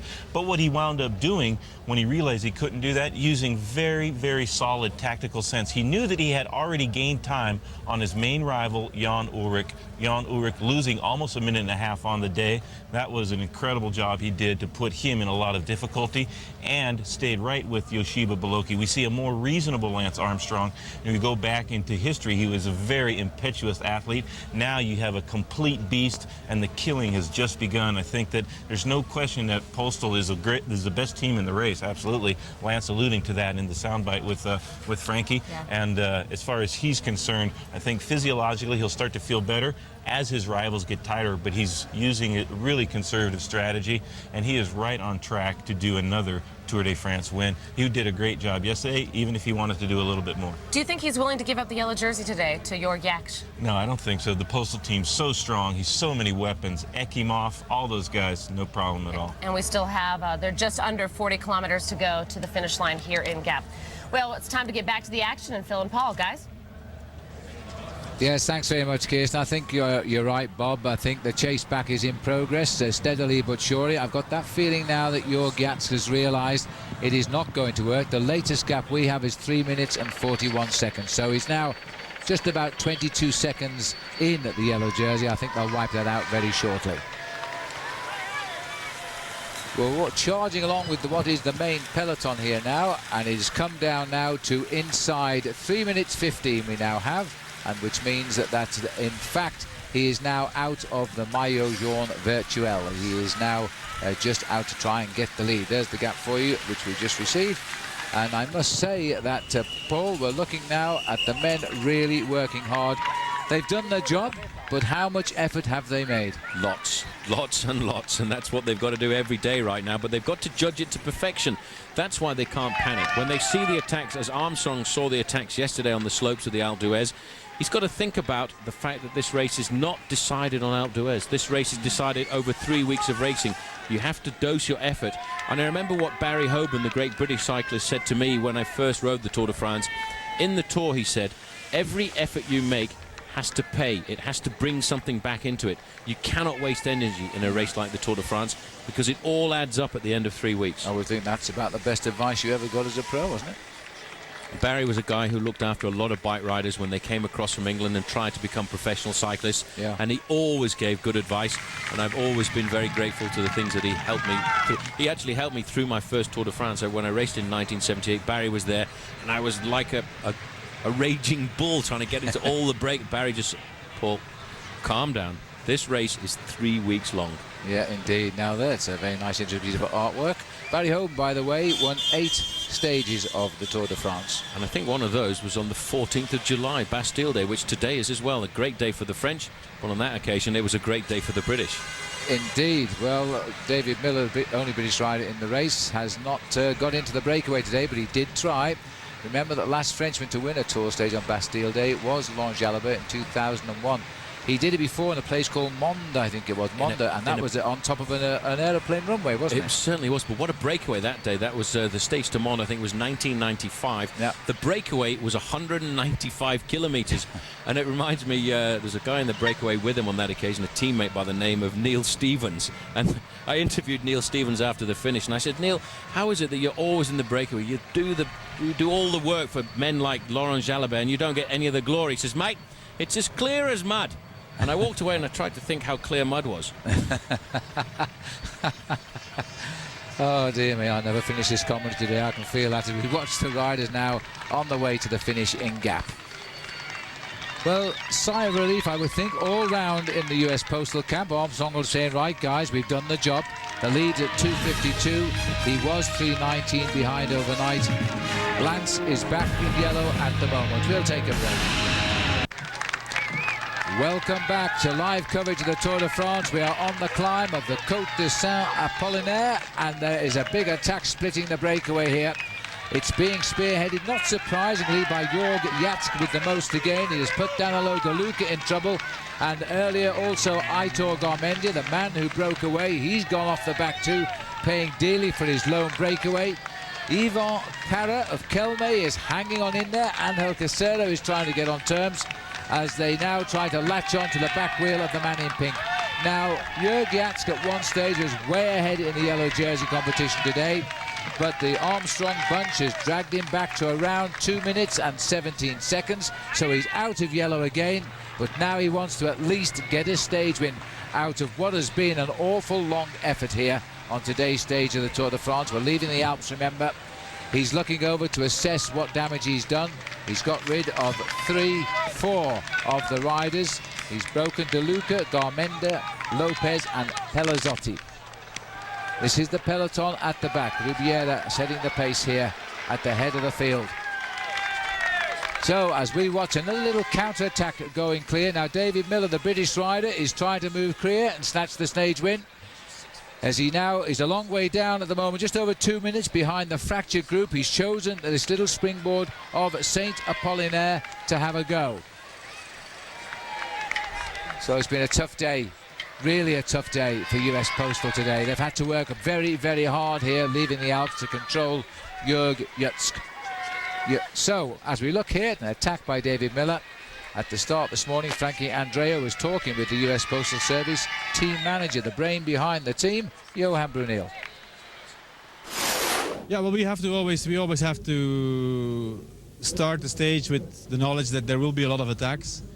And as soon as the attacks start, we have to see who is in there, and we decide if we let it go, how far we let it go, or if we don't let it go.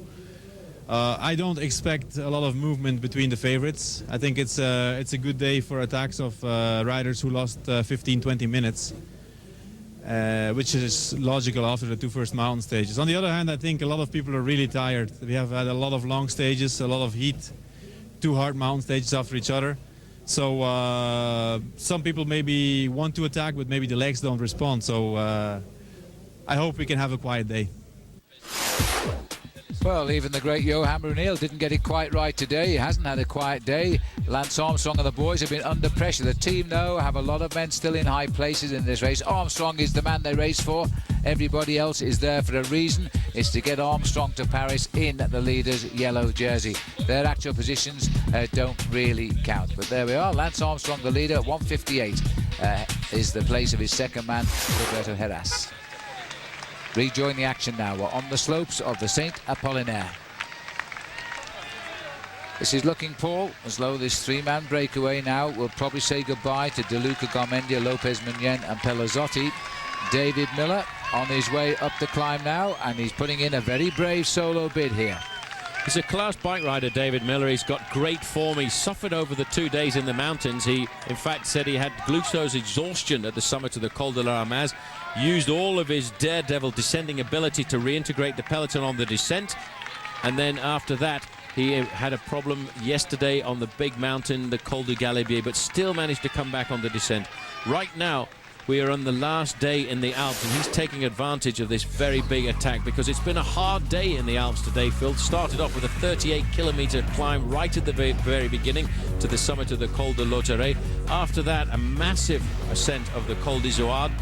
4 big climbs on the day. We're actually on the 3rd climb of the day right now, the Côte de Saint Apollinaire. It's almost 7 kilometers in length. Very steep as well at 7.5%, but ideally situated inside 40 kilometers to go for a place to have the attack. 3 riders on the attack right now. The pink jersey is Jörg Jatsk. He's the best man in the overall classification. Angel Casero, the Team Bianchi rider there, former winner of the Vuelta a España. And in 3rd place, new kid on the block, the new Colombian hopeful Ivan Parra, who seems to be progressing as he stays with the professional ranks. Big test for him in the Tour de France this year, with the breakaway split, and David Miller now trying to time trial his way up, and that is his speciality. He's choosing the springboard, the Saint Apollinaire. Shouldn't be a major reaction from Lance Armstrong because Miller is over 6 minutes down now and no longer a threat to the overall yet, but he won't allow him to run too far, I don't think. This is Jörg Jatsk, the man on top of the classification for a lot of the day today. Finally, Lance Armstrong's US Postal team their persistency has wiped out his chance of a yellow jersey at the finish, and now he's trying to get the stage win at least. Angel Casero showing his legs today. Most inconsistent bike rider. He won the Tour of Spain 2 races ago. That's just over a year ago, nearly 2 years ago now, this September. But he doesn't really do that great. He was a winner of the Tour de l'Avenir a long time ago, the early and mid-90s, but hasn't really come great, has he? Well, rather strange. He's only had about 13 wins in his career, but they've all been pretty good wins as well, because Philly actually was 2-time national champion of his country as well. Right now, though, he seems to have got the form and the legs on a day like this. He's not worried about overall classifications here at the Tour de France. His job basically is to look after Jan Ullrich when we get into the big mountain passes, and the blue guard on the front end of the main field here are looking after Lance Armstrong. What a great performance so far in the Tour de France by George Hincapie. We just caught a glimpse of him on the front end of the main field with his huge white sunglasses on. He wasn't able to ride his favourite one-day classics in the early part of the season because of a parasite which he picked up. It took him a long time to find out exactly what was wrong with George. He wasn't able to train on a consistent basis. He was always tired. But once they found out what the problem was, they got him back to form pretty quickly. Well, it certainly looks like they managed to get rid of the old parasite, because George is riding superbly in this year's Tour de France. This is Michael Osterlofer. We saw him briefly, AG2R. This is the capture now of Aitor Garmendia. So the bunch have swept him up. He looked like a winner about an hour ago. He certainly did, but he lost a lot of energy riding off the front by about 30 seconds. But what a true domestique. He's seen Jan Ullrich there, Phil. He took drinks on. The 2003 Tour de France on OLN is brought to you by the United States Postal Service, proud supporters of the USPS cycling team, and by the Colorado Cyclist, your source for Topolino wheels, one of the lightest yet strongest wheels in the world, and by Subaru, driven by what's inside. Straight off the back of the bunch. Well, it's been a long day in the Alps for him, out in front. He's beginning to regret now his lone attack over the top of the Col d'Izoard. He was the first man over the top of that mountain. Now he is slipping off the back of the bunch. Little look at his face there. He's actually on the radio to the team car behind. As we also see Danilo De Luca now swept up as well from that breakaway. They're catching everybody. But there's still a few who can win the day. We'll find out maybe after the break. Looking across the beauty here of today's stage of the Tour de France, we are 30 kilometers now from the finish in Gap. The riders are struggling towards the summit of Saint Apollinaire, and this is now a really steep climb. Have been caught out by this climb. Armstrong will not be caught out by this climb at all, because he's been here and looked at this. He in fact predicted that many riders would be surprised by the steepness of this climb, and it looked to me as if Angel Casero was rather overgeared on this climb. Well, this has turned out to catch, as Paul has said, 1 or 2 people out. This has really kicked towards the top. The riders don't normally bother to go and investigate climbs of only second category, because they're not known for steepness. The first and the ore category are the ones they fear. But this is a little bit of a nasty at 1 kilometer to climb for the summit. But Jörg Jatsk has had a brilliant day. What great form this rider has found for the Tour de France this year. And hanging on there is the little man, and the para is climbing very, very well indeed, and must be feeling pretty pleased with his form. He hasn't shown any great weakness at all. David Miller too, now coming to grips with the steep part of the climb. Miller is closing in. He's just over a minute behind the leader now. Miller has halved the gap between himself and what is now down to 2 leaders, 1 minute and 14 seconds. He started his chase when it was 2.5 minutes from the leading group back to the main peloton. He really is suffering on this climb, but I tell you what, he's got to do something special to try and get it to the 1 minute margin. I think he'll halve it to 30 seconds once he goes over the summit, because David Miller can go downhill very fast indeed. He really has to find a tempo right now. It's slowly leveling off this climb, which the average is 7.5%. But as you saw there, Phil, it really does kick up steeply in a couple of portions. Oh, and look at this now. Jörg Jatsk is finding the hill. Oh, no, sorry, we've gone further down here as legs are locking up with the Once riders, who have now been trying to slow down the chase of US Postal, paying the price. We've gone to the back of the field here, and this gives you some idea now. This has caught these big riders out today. It's all a question of gear ratios as well. I think many riders surprised by the steepness. They looked at the race today and they've probably put on something like a 22 or a 23 tooth sprocket in the rear. Because of the steepness here, they probably needed a 25. And look at Armstrong. Armstrong is dancing away on the pedals. He's down to his last two teammates here right now. Beltran on the front there. Roberto Heras on the right-hand side. Ulrich, Phil, is always present. Look at him on the left-hand side, all looking sitting good. on Armstrong, waiting. This is amazing. Christophe Moreau is the rider in the green and the white jersey. Vinokurov is peeping in that purple crash helmet. David Miller is at a minute 24 now of catching the leaders. And the leaders, remember, have been out there almost all day. The British rider has a real chance here now to possibly pull off the stage win. We're looking at 29 kilometres still to ride.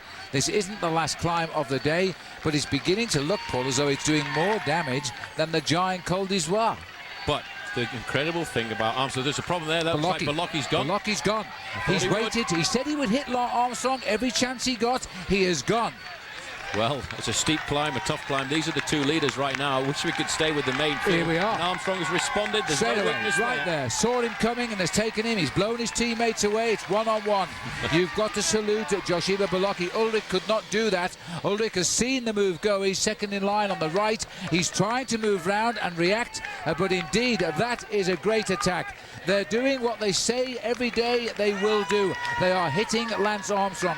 Onse today have ridden so well, putting Jörg Jatsk up the lead, making US Postal chase all day, and they may have known what this hill was like. They probably went down as well because their team manager, Manolo Sainz, is a master tactician and a technician as well. He goes out, he reviews everything. He reviews all the latest equipment, which is why in the first opening days of the Tour de France, David Miller was very upset with the equipment that his team had because he felt that Team Once had a much superior line of material. There you can see coming up there as well, Iban Mayo is not too far away from Armstrong, but Armstrong is just sitting and looking at Balocchi. I think he's back to form. He's under pressure, but he's wide awake when it comes to keeping an eye on the opposition. We've gone back to the leaders of the climb here now, proving to be a bitter climb. This one, Jörg Jatsk and Ivan Parra. Parra has only won one race here, 3 races in his career. He's been a pro since '97, but he is a very, very good climber. He's a Colombian rider. As we're now just about to top the summit, Jörg Jatsk of Once will take the prize at the summit with Parra in second place. I think they will both be very relieved to hit that summit here. We're looking now at a very select group forming behind. I think, in fact, Jan Ullrich may well have recovered. You know, Ullrich does not have the acceleration of these guys on the climbs because he actually uses a much bigger gear than anybody else, and it takes him a while to get it going. It's like having a big diesel engine. Once it gets up to speed, it works perfectly, but he's not able to take it up there quickly. There he is in 5th position. He's there. We've also got Iban Mayo here, so the top 3 riders in the overall classification. Tagging on the back 2 is Jan Ullrich and Tyler Hamilton. So this is a very select bunch of riders, isn't it? Hamilton actually said this morning he was very worried about this climb because you see all these riders nowadays, they're looking at the critical points of the Tour de France a lot more than they did in the past. He was worried about this climb because he knew he had to pull on the handlebars to get up this climb. The Alpine passes, like the Galibier or the Alpe d'Huez, he can mainly ride sitting down in the saddle. But this climb is so steep, he knew he would have to pull on the bars, but excuse me, he's pulled on them pretty nicely because he's with the big boys. He's still sat in the saddle. It's painful when he gets out of that saddle. He says he has to use lower gears because he has to stay in the saddle. Well, we're going forward to the summit. Who are we going to see next in our picture? It's the British rider, David Miller. And he has really ridden this mountain very, very well indeed. He's a good descender. When he's free on his own, he's a very good individual rider against the clock. He's in his speciality here. He can still cross this gap in 28 kilometres to the leaders. But Lance Armstrong is preoccupied now. He is being attacked yet again in the Alps by the riders on the leaderboard. And Joshua Balocchi on his shoulder. But he is not cracking. He is still in control of this Tour. Further down the group here, you can see the French champion Didier Rousse in difficulty, but Joshua Balocchi, hats off to him, Phil. He's not scared. He's not overawed by the fact that Lance Armstrong has won the Tour de France on 4 occasions. He feels in his legs that he's got the form this year. He knows he's got to hit Armstrong in the mountains because he's not as good as him in the individual time trials. This is a bit of a surprise, though, because that is Christophe Moreau in difficulty. But he's having a very good Tour. He's the best placed Frenchman. He's climbing back into the action here, but he's He's losing a little bit of ground at the moment as they can dare Santiago Botero, is it? Well, that's the best day he's having. I don't know quite how far down the course we are at the moment.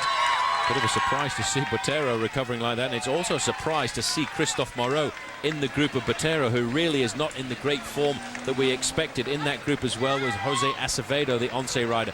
Moving up through the field, we get a chance to see who's around. Bettini is in this group. They've had this race has split asunder on this climb here, completely smashed. George Tocznik, champion of Austria, putting in a little move there as our camera moves forward to pick up the groups here. Looking down on a Tour de France, all of a sudden has gone upside down again. But this is a brilliant race this year, and these are the two men head to head again as we say goodbye to the Alps. It's not over yet. Come back and join us soon. And welcome back as the riders speed away from this insignificant little climb today, which has totally annihilated the field. The climb of Saint Apollinaire after 156 kilometers of today's stage. Armstrong now involved in a dire battle with Jashiba Bolocki on his side, and so too Iber Mayo. It's changing at the front as well. Jörg Jatsk and Parra have now been joined by Angel Casero, and Pelazzotti, as we speak, is also coming back on board. Still in pursuit, David Miller. Now the race not far off Spain now as we course down the south, and time to remind you about Pamplona and of course the running of the bowls. You can watch the running of the bowls weekdays at 7:30 p.m. Eastern Time right here on OLN.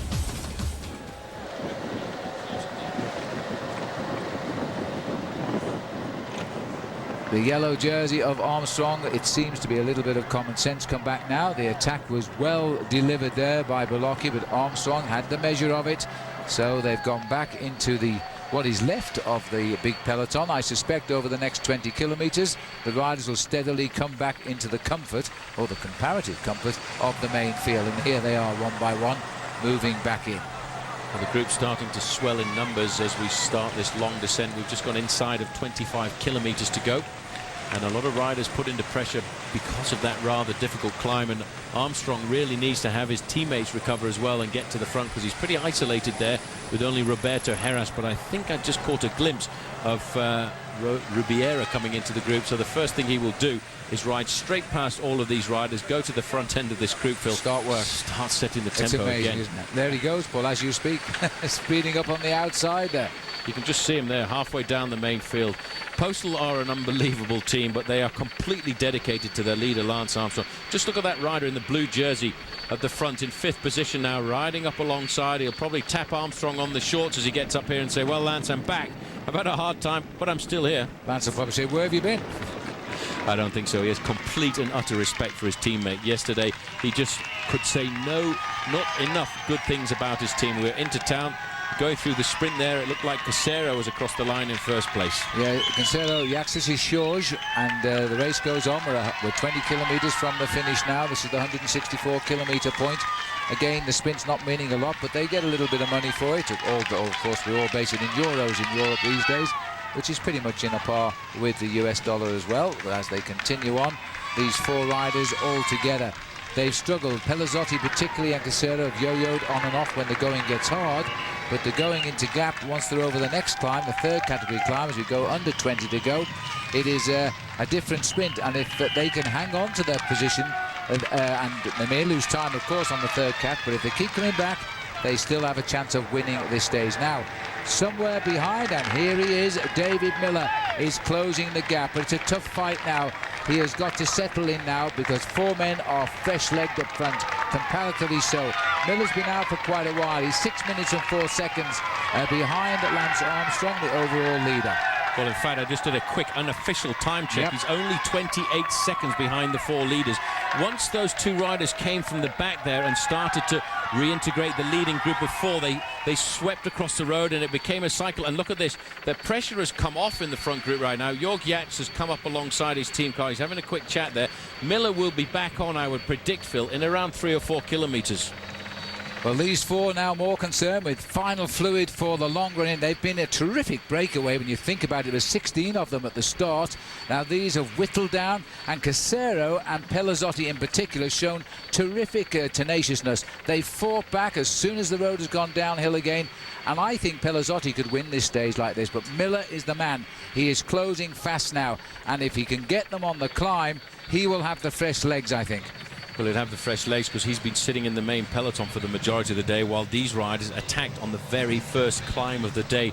The very long ascent of the Col de Lautaret basically went uphill for the first 38 kilometers of the stage. And looking back, you can see the race referees, Phil, are keeping all the team cars over to the right-hand side of the road there. That's because the gap is coming down dramatically. This man is down in his aerodynamic position. Well, don't forget, they're taking drinks now, but they can only take bottles and food from their team cars or an official car along the route, usually after the first 50 kilometres. Sometimes they change that, and before the last 20. So that's why we saw the riders packing in there as they went under that 20 kilometres to go. They're on their own now, and David Miller is fast time trialling. This is what he is absolutely wonderful at. He once gave him the yellow jersey in the Tour de France when he beat Lance Armstrong. That's the board. He's looked at it. It's telling him, Paul, is he saying what, 1 minute? It's saying 1 minute on the board, but I think it's coming down a lot more quickly than the race referees are able to keep track on it, because it looked to me at the sprint point there as if Miller wasn't much more than 30 seconds in arrears. Time trial position 2 of US Postal now. They've got to keep chasing. They've got to limit the escape of Jorg Jakst. Otherwise, Lance will lose his yellow jersey. That's Manuel Beltran. There's the yellow jersey of Lance Armstrong. A tough day for the race leaders today. There's no question of that. They expected a little easy day, I think, as they wave farewell to the Alps. But it wasn't to be. Once had other ideas. The peloton swells in size. They're more content with finishing in the comparative comfort of the big pack. Not far to go now. Just over 18 kilometres. We'll take a break on OLN. And welcome back. The Tour de France, the big peloton regrouping after again he's been under attack today from the riders from Oncé and from Euskaltel, and the yellow jersey of Lance Armstrong has recovered every time. He's taken all the blows on the chin, and he's still the race leader of the Tour de France. Latest gap now, 1 minute and 35 seconds. David Miller still locked in between, trying to catch up with the 4 leaders. Well, it looks as though Euskaltel-Euskadi are also helping there now. There's a complete change again in the tactics. That's why it's so complicated to figure out just exactly what's going on. There are so many different teams. This is the team manager coming up alongside here of David Miller. In the distance there, you can see a small gaggle of cars. That is the group of the 4 leaders. That's Van der Londezele there. He's the team manager of Team Cofidis. He's actually just been given the sole team manager's position. There were at one stage 3 team managers with Cofidis, too many generals and nobody actually taking the decisions, and that change happened immediately after the incident that happened to David Miller in the prologue time trial. The 4 leaders, Phil, they're losing momentum right now. They're moving across the road, they're slowing down, they're not a cohesive group as they were before. There they are right now. The team cars are all behind them, and as we pull back, there is David Miller. He's 20 seconds. Well, I started the watch because he is a lot closer than our computer is telling us. Oh, so's the main field. But that echelon means the wind is coming from the top left side as the riders form that flag. They'll pick up a tailwind when they turn right here now. And again, it looks as though Pelazzotti, who's had problems on the hills, has now launched a desperate attack to run for the finish with 15 kilometres to go. That looked like the banner there. That was Pelazzotti's move there from number 4 position in the group. He went straight down the right-hand side. Very tactical. 15 kilometres to go. Phil Miller's going to come up right now. And what Miller has to do, makes the junction with these guys, is hit them hard and go straight away. He's got to, and hope that the bunch behind do not react totally. They want the man in the pink jersey, Jorg Jakst, who looks to have given up at this point. This is tactical, they're stopping. This is almost like a track race right now. This is Angel Casero on the front accelerating. Ivan Parra coming from 2nd position to move up and try and pull himself back. But this is not good for the average speed of a breakaway right now, because they might be doing 50 kilometres an hour for a short period, then they drop down to 30, but the average is very slow. Miller cannot be very much more than 15 seconds in arrears. He must be coming close. They're saying 36 seconds at the moment, but I think with that cat and mouse playing, which has cost them dearly, so near the end, Angel Casero is the man trying to keep the momentum within the breakaway. These are the long bronze legs of David Miller. He's consistent and time trialing his way up towards those leaders now. The main field, though, with Lance Armstrong in, is just over 1 minute behind them all. It's going to be tough at 15 kilometers to go. That is the location of the peloton, and the peloton can see the leaders. Down to 1 minute, the difference between the yellow jersey group of Lance Armstrong and the 4 leaders, and David Miller is caught almost halfway across the gap right now. But there's a complete change at the front end of the main field because Euskaltel-Euskadi are working with Armstrong. They want to lead the team classification. Another acceleration coming off the frontier right now. Ivan Para is the man parrying all of these attacks at the moment, but it's a move by Oscar Franco Pelizzotti, who's gone off the frontier. He's trying to find himself the lone advantage. Para counter-attacks right now. He's trying to get a win for Colombia. Well, he's launched one, and this is a very, very determined attack here. Yax is suffering and trying, so too Casero and Pelizzotti. Grits his teeth. It's Casero and Pelizzotti who are the 2 weakest in this 4-man breakaway. But they're on, but they can't go through it. Keep going at the pace. This is not good. Once again, after that flurry of attacks, they're slowing down. Miller is slowly but surely pulling his way up here on the front end of the main field. Lance Armstrong's team are doing a brilliant job. They're finding an ally right now in Euskaltel-Euskadi, the team who were attacking them yesterday. It's amazing how everything changes on the road of the Tour de France. You can have a team meeting in the morning and decide what the tactics are going to be, but there are 22 teams and everyone has a different tactic, so you've always got to be able to have a flexible ability on the race route to change the way you're planning your attacks. Crowd here cheer the riders on. They're inside now, inside 14 kilometers to go, La Bâtie-Neuve, and these 4 riders are not together now at all. They're individual pacemakers. La Bâtie-Neuve is 5 kilometers from the summit of the climb, so we're not too far away from the foot of the final climb of the day, the Côte de la Rochette, and it is an ideal launch pad. If David Miller can catch these guys, his fresher legs should be able to launch an attack straight the way past.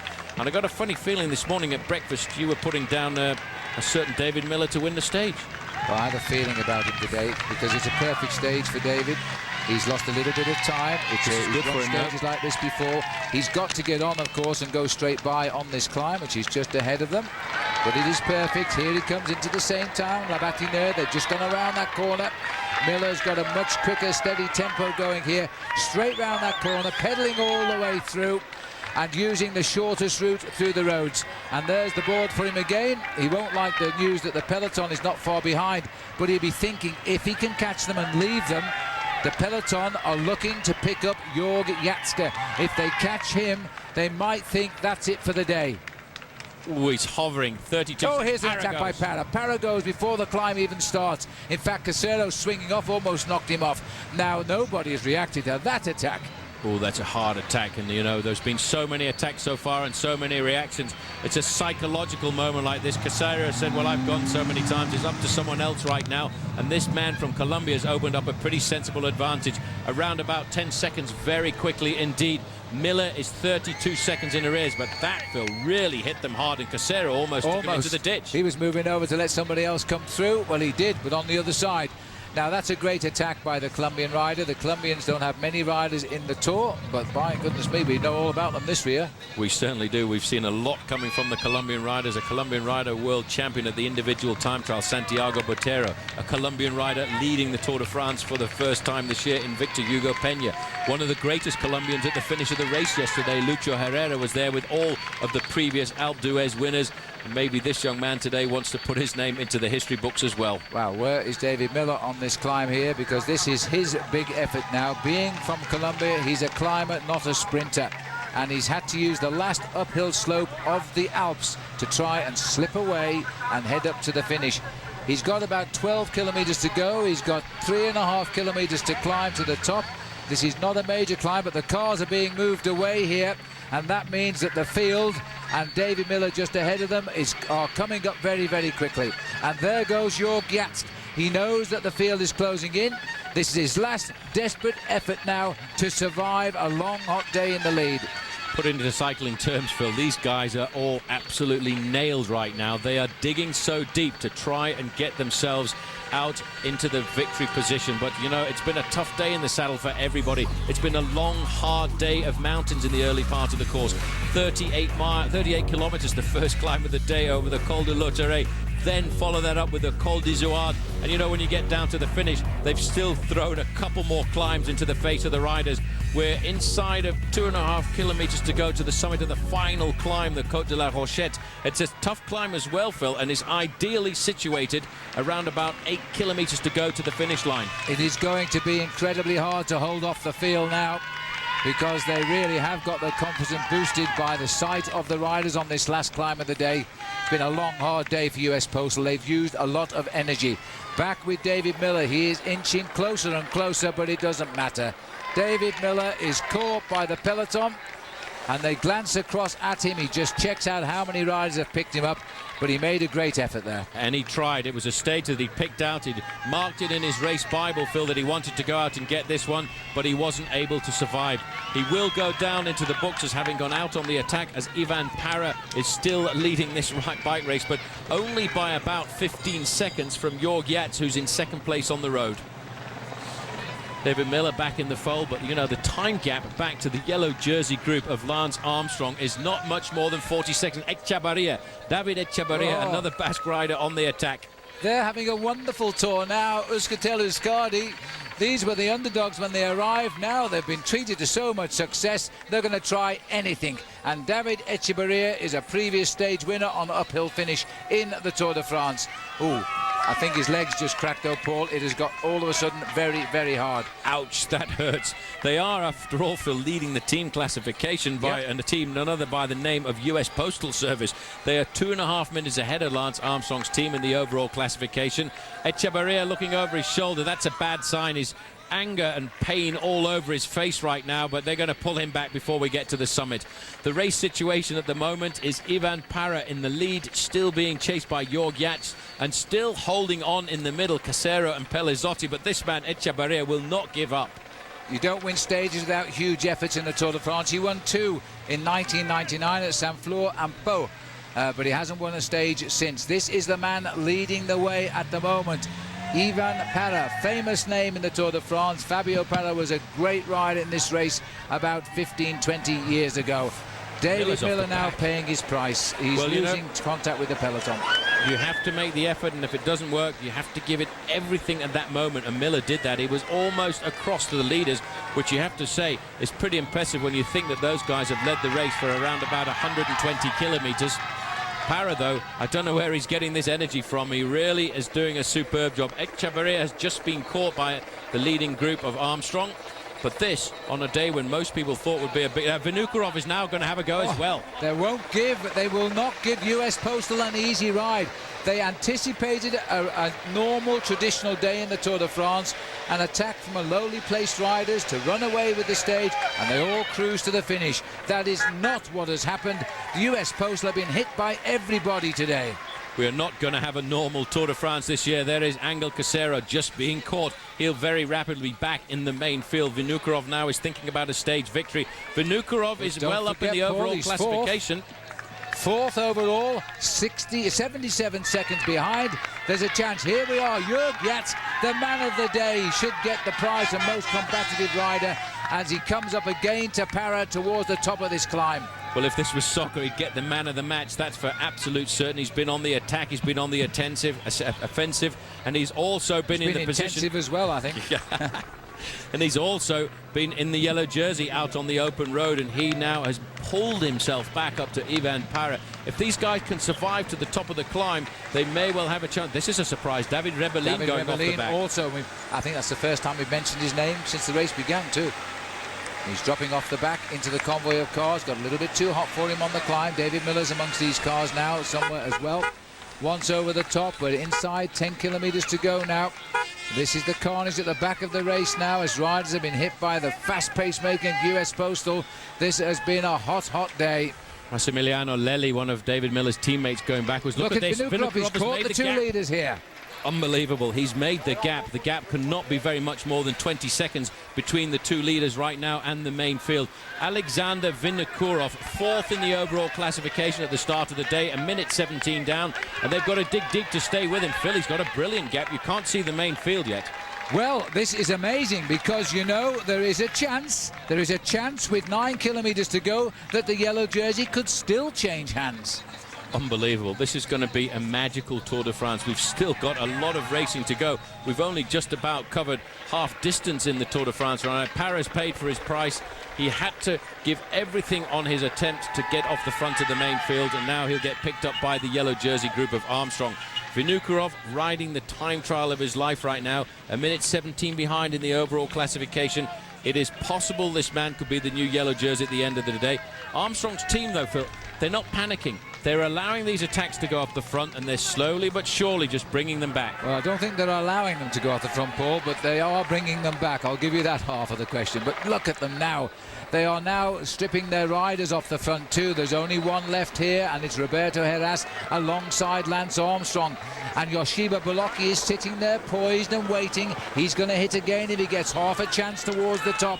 This peloton, as we see Casero pass through and off the back now, are really under pressure. Vinokurov has got 20 seconds lead of his 1:17 deficit. He gets 20 seconds for the win. That makes 40. He needs another 30 seconds, and he's the race leader of the Tour. He has cracked the man who has been in the breakaway since the Col de l'Otaret. Jörg Yats has left the man from Kazakhstan all on his own at the front of the bike race right now. This is an unbelievable move by him.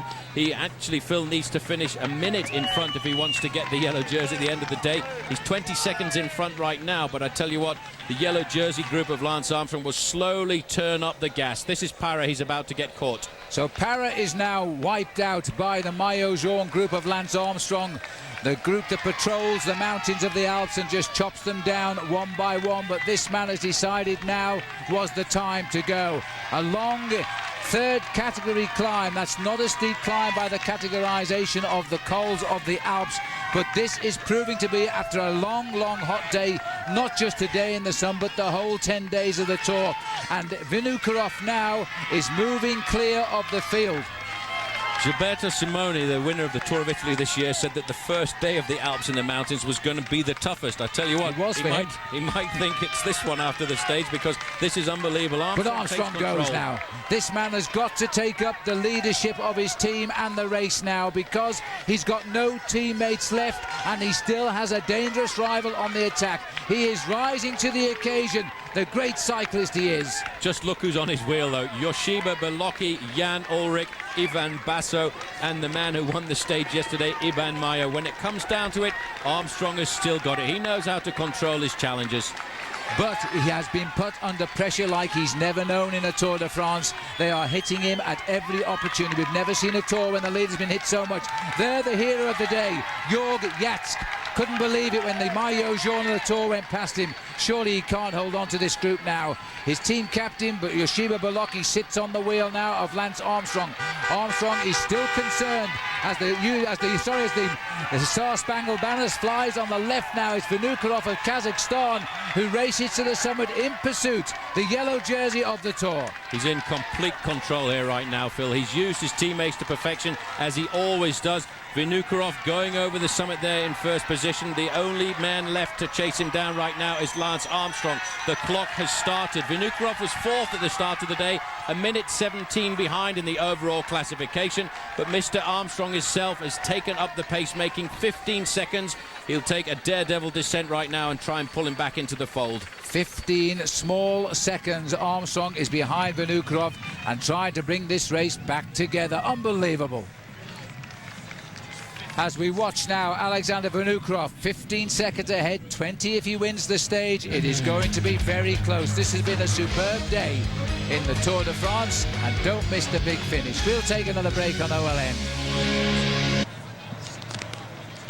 And welcome back to the roads of the Tour de France. There are 5 kilometers to go now, and Yoshiba Bolocki and Lance Armstrong are being forced to chase down the mountain in pursuit of Alexander Vinokurov. All of a sudden, the top 2 riders of 1 year ago have had to combine to try and control Alexander Vinokurov. This has been a sensational day in the Tour de France. The gap is still 13 seconds between the two, and this would be a fantastic win by Alexander Vinokurov, because when you're this high up overall and you can break the grip of the leaders, then you are riding superbly. Look at the road, because the sun has melted the bitumen today and it's making it very, very slippery indeed. That was a rather dodgy corner there, but still he's trying to pull out the little seconds which could make the big difference here. Oh, and look, oh, Bolocchi's gone down and Armstrong has taken to the grass. I hope Bolocchi is not hurt. That was an awful crash. Armstrong has gone, I've never seen anything like this in my life. Armstrong is now crossing the course. I have never seen that in my life, as Lance Armstrong is back in the group. Well, what about Joshiba Bolocchi? No sooner was I telling you about the road surface becoming absolutely treacherous than on that loose tar, down went Joshiba Bolocchi. Now, if we are hearing that Vinokurov may also have crashed, we are waiting for confirmation of that. But we are looking here now, Lance Armstrong remounting, as everybody know Vinokurov is okay. But now what has that done to the overall classification? Because I hate to say it, but it looks as though Joshiba Bolocchi is out of the Tour de France here. What a great shame. Paul, sorry, Paul, go on. He's down, he is hurt. I think he could very well be out of the Tour de France. What happened there, Phil, was he locked up his back wheel, and as he went sideways, the tyre popped off, and then he just couldn't control it. He was sliding on the metal. He went off the road. But what about Armstrong? Armstrong was unbelievable. He saw there was only one thing to do. There was only one place to go. I hope the judges don't penalise him for taking a shortcut. The thought did cross my mind, but this is a very, very sad sight. We have been watching the greatest Tour de France for years, and here Vinokurov is racing now, probably towards the stage win, and they're closing in. He's certainly up to second place overall. Bolocchi, because I was telling you seconds before it happened how dangerous the loose bitumen with the sun melting the tar was, and then he was out of control. But I have a feeling that Bolocchi has either broken his collarbone or his pelvis. He fell very, very badly. But that chaos has given the advantage now to Alexander Vinokurov. He is 30 seconds ahead of the group of Armstrong, and now Armstrong has found a few allies, because the other challengers now have decided to come forward, set the pace making. Tyler Hamilton, Iban Mayo, Haimar Zubeldia on the far side in the lime jersey there, but at the back, further back, I think it's the end of Joshiba Bolocchi. Started the day in second. He's not going to finish the Tour de France. Jose Azevedo there is asking, shall I go on? What shall I do? He's waiting here to find Georgiatsk as well with him. The man of the here of the day staying. He can't believe what he's seeing. As we move forward now, it looks as though Joshiba Bolocchi is out of the Tour de France. That, for us, is a terrible, terrible shame, not to mention what it means to Bolocchi, because it was the fault of the melting tar on the road. Lance Armstrong took the journey of a lifetime. I cannot believe what he did there to get across, but he's back in the race. It just goes to show it does a lot of good riding cyclocross, which Armstrong does in the winter, and of course riding mountain bikes as well, because that decision was unbelievable. He never panicked. He knew exactly what he had to do. He looked at the road in front of him and thought, I can go there, and he did. This man now inside the last kilometre. Let's get back to the race. Indeed, indeed. 1 kilometre to go. Alexander Vinokurov is looking where they all are, and the answer is they're in a rather, to say the least, big trouble now, as Vinokurov is running down here to win the stage and to move into second place. It is touch and go whether indeed he will take the leader's yellow jersey. This is a man riding his 4th Tour de France. He's never finished lower than 35th overall, but he's never won a stage until today. Now, whatever happened behind him wasn't his fault. This is a well-deserved stage win. He worked so hard for it as he comes to the line. He won't take the yellow jersey because the yellow jersey group of Lance Armstrong is under the Flamme Rouge already themselves. They can't be very much more than 30 seconds behind. What's important for Vinokurov, though, Phil, is the stage victory. He's digging deep right now. He'll move up in the overall classification to second place. But what a dramatic stage. He raced right to the line there as he waves and swings the baby, but Alexander Vinokurov takes the stage with a brilliant late attack. But here comes the sprint now for second place, and Joshiba Bolocchi is not in it, and that is a terrible, terrible shame. Now the seconds are ticking away. Nearly 20 have passed by. He gets 20 for the win. They've got to finish it off inside 30 seconds. Otherwise, here comes Paolo Bettini. In this sort of a group, they'll never get near the champion of Italy. Bettini, Lance Armstrong goes. The bonus may prove extra special here. As Bettini goes to third place, he gets it on the line. The third place will be taken by Iban Mayo, and he gets the bonus. About 40 seconds was the gap, Paul, and a 20-second win bonus. He will keep his yellow jersey, but we are talking of a few seconds now. We're talking a few seconds, but what a dramatic performance there by Armstrong, because, you know, that man was calm and collected. He made the right decision at the time. There was nowhere else for him to go. Paolo Bettini getting across the line in second place, but what's more important, I think, is Lance Armstrong was up and safe. Such sad news for Team Once, who played their cards to perfection. A Yoshiba Bolocki, who was looking brilliant in the Tour de France this year, and right now his hopes have gone away on the side of the road. Well, it's Bastille Day in France. A rider from Kazakhstan has won the stage. A rider from the United States keeps yellow, and a rider from Spain, we fear, is out of the Tour de France, and that is a great, great shame as the riders race down the tricolour flag of France to the line in Gap. Well, we're looking here at the rocking and rolling. Let's have a look at that crash again, as we now see what happened to Bolocki and how, in fact, off the middle of the road went Lance Armstrong. Moments after I told you about the loose surface of the tar, the crash is on his right hip and elbow there. Lance didn't know what to do, then he went on a direct course. How lucky was that to have the road on a horseshoe bend? We'll take a break. Welcome back. We are now looking at the winner of the day, Alexander Vinokurov of Kazakhstan, and he's moved even closer in the overall situation now. Second on the stage, Paolo Bettini. Third, Iban Mayo. Another great day for him. Lance Armstrong, 36 seconds. All of these riders in fourth. Jan Ullrich right behind him in fifth. Georg Tocznik there, the champion of Austria. Zubeldia was there. Top 10 completed by Tyler Hamilton. Well, that was such a sad moment. Looking down now on the rooftops here of Gap, we are hearing that Yoshiba Bolocki, after this crash, was crying in the arms of his director sport, Yves, because he had such great form. But the sad sight of him now, he's being put into the ambulance because he has severe injuries to his elbow, we are told. There's the ambulance, and this is Bolocki further out at the 4-kilometre point the crash happened. And I think it was down to the sun melting the tar on the road, and his bike lost control on the slippery surface. Team manager was in there with him, Manolo Sainz, and he will be devastated by that accident of Yoshiba Bolocki. And it just goes to show how dangerous this sport of professional cycling can be as we look down here, Phil, on the rooftops of Gap. And I have to tell you one thing, the way it happened was so dramatic. And I've got to say that Lance Armstrong was absolutely superb there.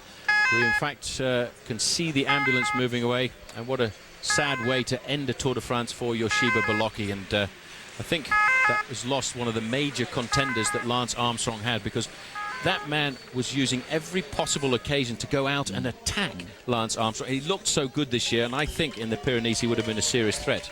Well, we're all terribly sad because I think everybody, certainly in the United States, wants Lance Armstrong to win this Tour, but Lance wants to have a great competition because he's a great competitor, and Yoshiba Bolocki was showing him what a great bike rider. This year he's better than he's ever been, and to leave us like that is so sad. Just look at him sliding on the floor here. Armstrong, well, what was going through his mind here as he started cutting the grass, heading down towards what looked like a ditch at first, because he was forced to dismount to get back on the road. Here's another angle for you. It was a look ditch. at Look this. At that. This guy, he was so calm and collected. He knew exactly what to do. And I've got to accentuate what I made in the commentary, the point that I made. In the winter, Lance Armstrong rides a lot of cyclocross. See the riders, though, Paul? They were helping him. They were waiting for him. Don't forget what he did with Jan Ullrich as we look at Yoshiba Bolocki on the ground here. Don't ever forget what Lance Armstrong did to Jan Ullrich a couple of years ago. And some people said, what did he wait for him for? He was an adversary. That is why in the sport of professional cycling, sometimes you have to have a code of conduct. Yeah. Armstrong respected that on the slopes of the Pyrenees a few years ago. Today, they will have paid him back. Lance will be the first rider to say he is desperately sorry as what has happened here to Yoshiba Bolocki, because he wants the action, he wants the people to go with him, he wants to feel the Tour de France. He has a great passion for this race. He doesn't want to win a race by default. Lance would never want that. He would never want that at all, but you've still got to say that reaction of his, he looked for the part of the road which was the safest to go for, and if he hadn't been a cyclocross rider or done a fair amount of mountain bike racing, he probably would have panicked then and dropped it. Yeah, it's a shame in many ways too for the stage winner today, Alexander Vinokurov. Has taken away a lot of the attraction which he should normally have got for winning what was such a superb stage. This was the day that Johan Brunel thought the big boys wouldn't attack, and they hit Lance at every possible moment. And to do what Vinokurov did and ride away from that group at that time, that proved he's got great form. But once again, Armstrong's team were perfect. They set the tempo, they allowed the breakaways to develop, they used the energy to bring it back to a nice proportion, and they brought it all back together right towards the end. Vinokurov attacked perfectly. He's brought himself to 21 seconds of Lance Armstrong in the overall classification. This race is setting itself up to be a huge battle when we go into the Pyrenees, but Lance is going to hit them in the time trial. Don't ever forget, we've got an individual time trial coming up shortly. But what a day. Well, Yoshiba Bolocki isn't the best time trialist, that's for sure, but he was really a great bike rider, and we are so sad for that. Anyway, I've mentioned the winner today, Alexander Vinokurov. Now, Frankie Andre, I think, has managed to find him out, or find him where he is, so let's go and see. Frankie, I think you're with Alexander. Vinokurov, fantastic race today. Is this your first stage ever in the Tour? Yeah, of course, it's the first my victory in the Tour. I am very happy, and today I don't think about victory, but in the last climb I feel good. I say okay, I tried, but I don't believe it. Elance may less to go with her team, but I'm a win stage today. I'm very happy, and it's unbelievable victory. Yesterday you were very strong attacking Lance. Today, was that the plan, to attack Lance to try to get some time for the classification? Today I not think about, but in the second category I feel not so good, and then last climb I say okay. I say to Botero, if you feel good attack, but he say no. Okay, I say I tried me, and I tried, and I win the stage, and it's unbelievable. Did you see the crash? Did you see how Bolocki went down? Yeah, but I see in TV, but I don't see in the race. I see this corner, it's very dangerous, but I see I pass not so fast, and but it's the race. Okay. Thank you very much, Vinny. Congratulations. Thanks. Thank you. Well, you see, he hasn't lost all of his English because that was his second language when we knew him as an amateur rider. I have to say that we're happy for Alexander Vinokurov because he's a pretty good friend of ours. Anyway, we'll continue with our post-race commentary in just a few moments. Don't go far away, live here on the Outdoor Life Network.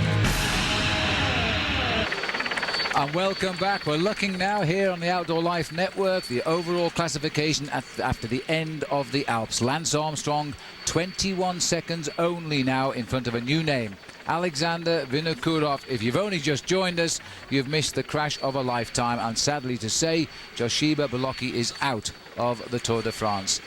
Well, he was nearly there, wasn't he? If Lance hadn't have taken the shortcut across that field, remounted his bike, you may have noticed Tyler Hamilton there, pat Lance on the back. Nobody likes to see anybody in trouble and losing the race because of it. And Tyler Hamilton himself now has moved up one place. Jan Ullrich, Paul, has climbed 2 places overall. Jan Ullrich is up into 6th place in the overall classification, and before the Tour de France, always Armstrong had said the man he rates the highest is Jan Ullrich. I think it's very sad to see that crash to Yoshiba Bolocki, because in fact he was turning round on the road there to help Armstrong to pace back Alexander Vinokurov. But the story really is, winning on Bastille Day, is Alexander Vinokurov. Not only did he charge away from the main field to get himself the victory, but he also moved himself very high up in the overall classification. And it was a very good attack, Phil. You know, it was a hard attack when everybody was absolutely on the rivet. And he never really had very much more than 10 or 15 seconds until the confusion of the crash. He caught the 2 men who were just surviving off the front there. You can see Jorg Yats and, of course, Iban Para. Yats tried to survive, but he couldn't. But going over the summit of the climb, it was all the way down to the finish. And there he is now on the podium. A big round of applause for him. As he said, it's his 4th Tour de France, the first time he has won a stage. It's his 28th victory of his career, and without doubt, it may not be his best. I think it will be, personally. To win a stage in the Tour de France is everybody's great desire. This year won the World Cup Classic, the Amstel Gold Race and Paris-Nice for the 2nd year, and of course just before this race began, the Tour de Switzerland. Maybe we should remember that, because Lance Armstrong won that race once and went on to win the Tour de France.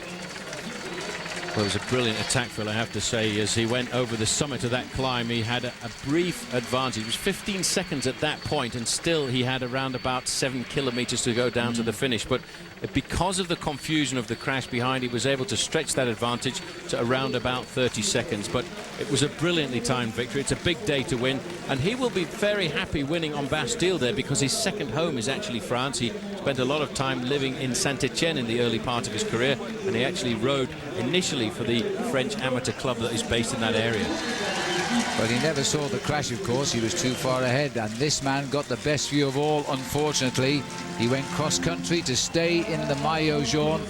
He was leading at the start of the day by 40 seconds from the unlucky Joshiba Bolocki. Now he leads by just 21 seconds from the aggressive Alexander Vinokurov. But he's still in yellow. It's been a tough day for Lance Armstrong today, but his team were up to it, and Lance was able to finish it off. His bike skills, though, well, they were simply superb today. They certainly were, and there's a bigger smile, I think, on the lips of Lance Armstrong this afternoon, because he knows he did something very special today. He controlled the race behind. I think he was in much better shape than he was yesterday. And to smile, I think, of the big days, and rather unfortunate. And he will be one of the first probably to get in touch with Joshiba Bolocki and give him his commiserations, because he would not like to see a challenger like Joshiba Bolocki disappear from the Tour de France like that. Yes, he even took on Iban Mayo here, and also Paolo Bettini, because he thought he needed the small bonus time on offer to keep in that leader's yellow jersey. But you won't outsprint Paolo Bettini in a finish like this. This man is a good small group sprinter, took the 2nd place, and Iban Mayo got 3rd, and Iban Mayo, yes, he got 3rd.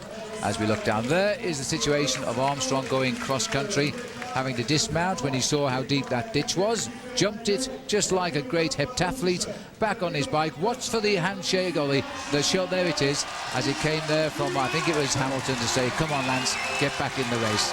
Huge round of applause here for the Maillot Jaune. They know what he's done today. They've all seen it like us on television, and on stage now is the polka dot jersey. He keeps it in Richard Vironk. He wasn't the strong man this last day of the Alps, and with him another man who's not only won twice on Bastille Day but also been the king of the mountains, Laurent Jalabert. Jalabert has always been a great competitor. Sad to see him retire at the end of last season. And look at that, Vironk is pulling him up onto the top step of the podium. This is the man who took the title away from Vironk a couple of years ago, and now he works for French television. He's actually out on the bike on the course giving his comment on how the race is progressing, and he's been a great champion over the years and a former teammate of Joshiba Bolocki. Yes, indeed, and he'll be as sad as everybody else today. Bolocki out of the Tour. He was crying in the arms of Manolo Sainz, his director sportif, and he's already in hospital as we speak, and we hope he's not too badly injured. But one thing is for sure, he is out of the Tour de France. This is how it happened. He put his brakes on when he realized he was skidding on the slippery tar. It took a little risk too many there, lost control, landed very heavily on his right hip and right shoulder. Meanwhile, Armstrong headed for the ditch, and he went straight across that field. I would imagine it was really very precarious trying to stop the bike even going down that steep slope. How lucky was he? It wasn't a wooded corner. He would have disappeared into the woods and he might never have come out. Armstrong still the leader of the Tour de France by 21 seconds. We still have a magnificent bike race on our hands here, but we are all so sad that we've seen the end, for this Tour at least, of Joshiba Bolocki. Here's the white jersey leader, Denis Menchov of the iBenesto.com team. He's had him 3 days now, so he's completed a very successful journey. This is for the rider under 26 years of age, and there are plenty of them chasing that jersey this year. The white rookie jersey of the Tour de France. Riders who have won this in the past have gone on to become yellow jersey holders later. So we're not going to end our broadcast for you yet. We're going to stay around for a little while longer. That is the saddest sight yet of this year's Tour de France. We'll take a break. After this, more post-race to come.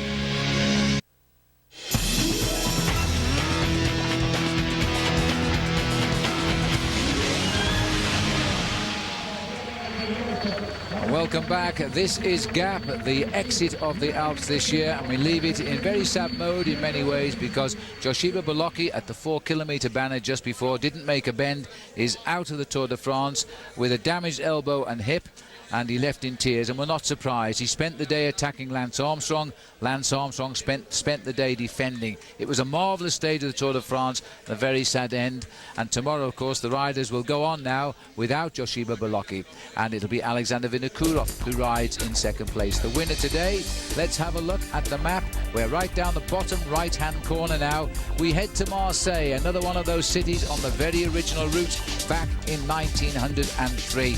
The city will wait to welcome the Tour de France, that's for sure. It is an undulating road, but it is no longer a hilly one, Paul. Well, I'll tell you one thing, looking at the profile once again, Phil, there are no major mountains, but there will certainly be an awful lot of attacks out on the open road because the teams in the Tour de France right now are starting to see that Lance Armstrong's US Postal Service team are quite prepared to let breakaways go clear. And if it's a breakaway of no consequence in the overall classification, I'm quite sure that US Postal will allow them their freedom. Looking down on Gap here, though, people will talk about Gap for many years to come because I tell you one thing, it really has been a very dramatic stage. And I think what it has proved to us today, Phil, is you can never put your lower down your arms in a race like the Tour de France because danger is around every corner. Yeah, it is indeed. And as I say, Joshiba Bolocki now out of the Tour de France, which is very sad. And two riders, two teammates, Acevedo and Jörg Jats, the hero of the day, stayed with Joshiba in the hope he would say, I'm going on. But it seemed it was impossible. His injuries, of course, will be revealed as we go on, and we'll try to update you with that as we go on as well. But I have to say that the Tour de France has seen 3 fantastic days in the Alps. This has been a great tour. The right year, of course, it's the 100th year of the Tour de France, and the bike riders have been willing to have a go. Paul, even my man David Miller tried for me. Everybody tried, and there'll be a lot more aggression before we get down into the Pyrenees because there's a lot of racing to come. There's still 2 weeks to go. Absolutely, let's not forget that. OK, well, that's it from the commentary box. We're going for a shower now. It's pretty warm in here, but we'll go out into the fresh air. Kirsten and Bob, where are you? We are right here. I got to tell you, Phil, Paul, Bob, I don't know if my heart can take this anymore. We're not even halfway through the tour. We've seen some great competitors go down, obviously in that first stage, and now Joshiba Bolocki. I mean, I thought we had a race on our hands right there at the end. A bitter, bitter day for the Once team. Joshiba Bolocki looking so strong so far in this Tour de France, actually lighting the finale on fire with a huge attack on the second place. In the second climb before the end. Incredible crash then. Big drama. Every single rider comes to the Tour de France, all of them desperate to do their best, and this is what happens. There's crashes, and every single rider trying to go flat out every single day. So that's why you see such dramatic days and such huge drama on the Tour. No one willing to give an inch. Everyone chasing desperately. Joshiba Bolocki cooperating with Lance Armstrong there, and they were chasing Vinokourov, and I think that's why he came down so hard. It was such a bitter disappointment for him. Well, you also told me early on that this is why this sporting event is different than any others, because of the outside elements. It's the things you don't usually think about, like melting tar on the road because of an extremely warm day here on Stage 9. Well, cycling, the most powerful allegory for real life that any sporting contest provides, because you're out in the world. You're not in a controlled environment like a stadium. You're amongst the people. You're in the roads, on the countryside, and we saw Lance Armstrong actually go off the roads and use some of his tremendous mountain biking skills to save the day for himself. That's why he's such a complete athlete. Well, and his cat-like reflexes. I mean, that was pretty amazing. Most people would probably freeze up and maybe go end over end, but he didn't look concerned at all. He was so focused. He saw what happened. He knew what he had to do. Yes, absolutely. You can see Joshiba Bolocki just moments before he's out of the tour. He's climbing fabulously, destroyed the front group. Only Lance Armstrong and Iban Mayo being able to match that initial acceleration. Unbelievable riding. He had no idea of knowing, no way to know that in just a few dramatic moments he would be out of this bike race. At that point, He is at the top of his game, the main challenger for Lance Armstrong, riding great. Just a little while longer, he's out of the Tour. Here's his teammate Jorg Yaks up the road with Ivan Parra from the Kelme team.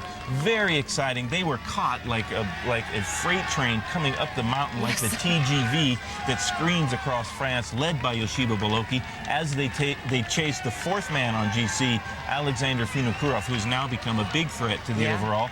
But in moments later, Yoshiba Boloki incredibly out of the Tour. Lance Armstrong, so gifted as an athlete, so flexible, so agile, he can even ride off the road if he has to save the Tour. And it was an unbelievable day. Well, Vinokourov, I mean, getting his first stage win of the Tour, a great day for him. Unfortunately, you know, it is also, we're also not just talking about his win. He's not the only person in the spotlight, because everyone is upset to see Yoshiba Boloki going down. And he was making it sure, I mean, he was making sure Lance knew, hey, I am not going to give up easily. He attacked at every single moment. Yes, look at Lance's pedaling motion. Much more dynamic here today on the slopes of this Category 2. Second climb before the end, Apollonius. That is a good indication that Lance feels a little bit better than he did the first 2 days in the Alps. He looked really good today. Very easy pedaling. Was able to match the acceleration of Yoshiba Boloki, and then the two of them flat out towards the finish, chasing Alexander Vinokourov. He had a great motion. You could tell, I felt like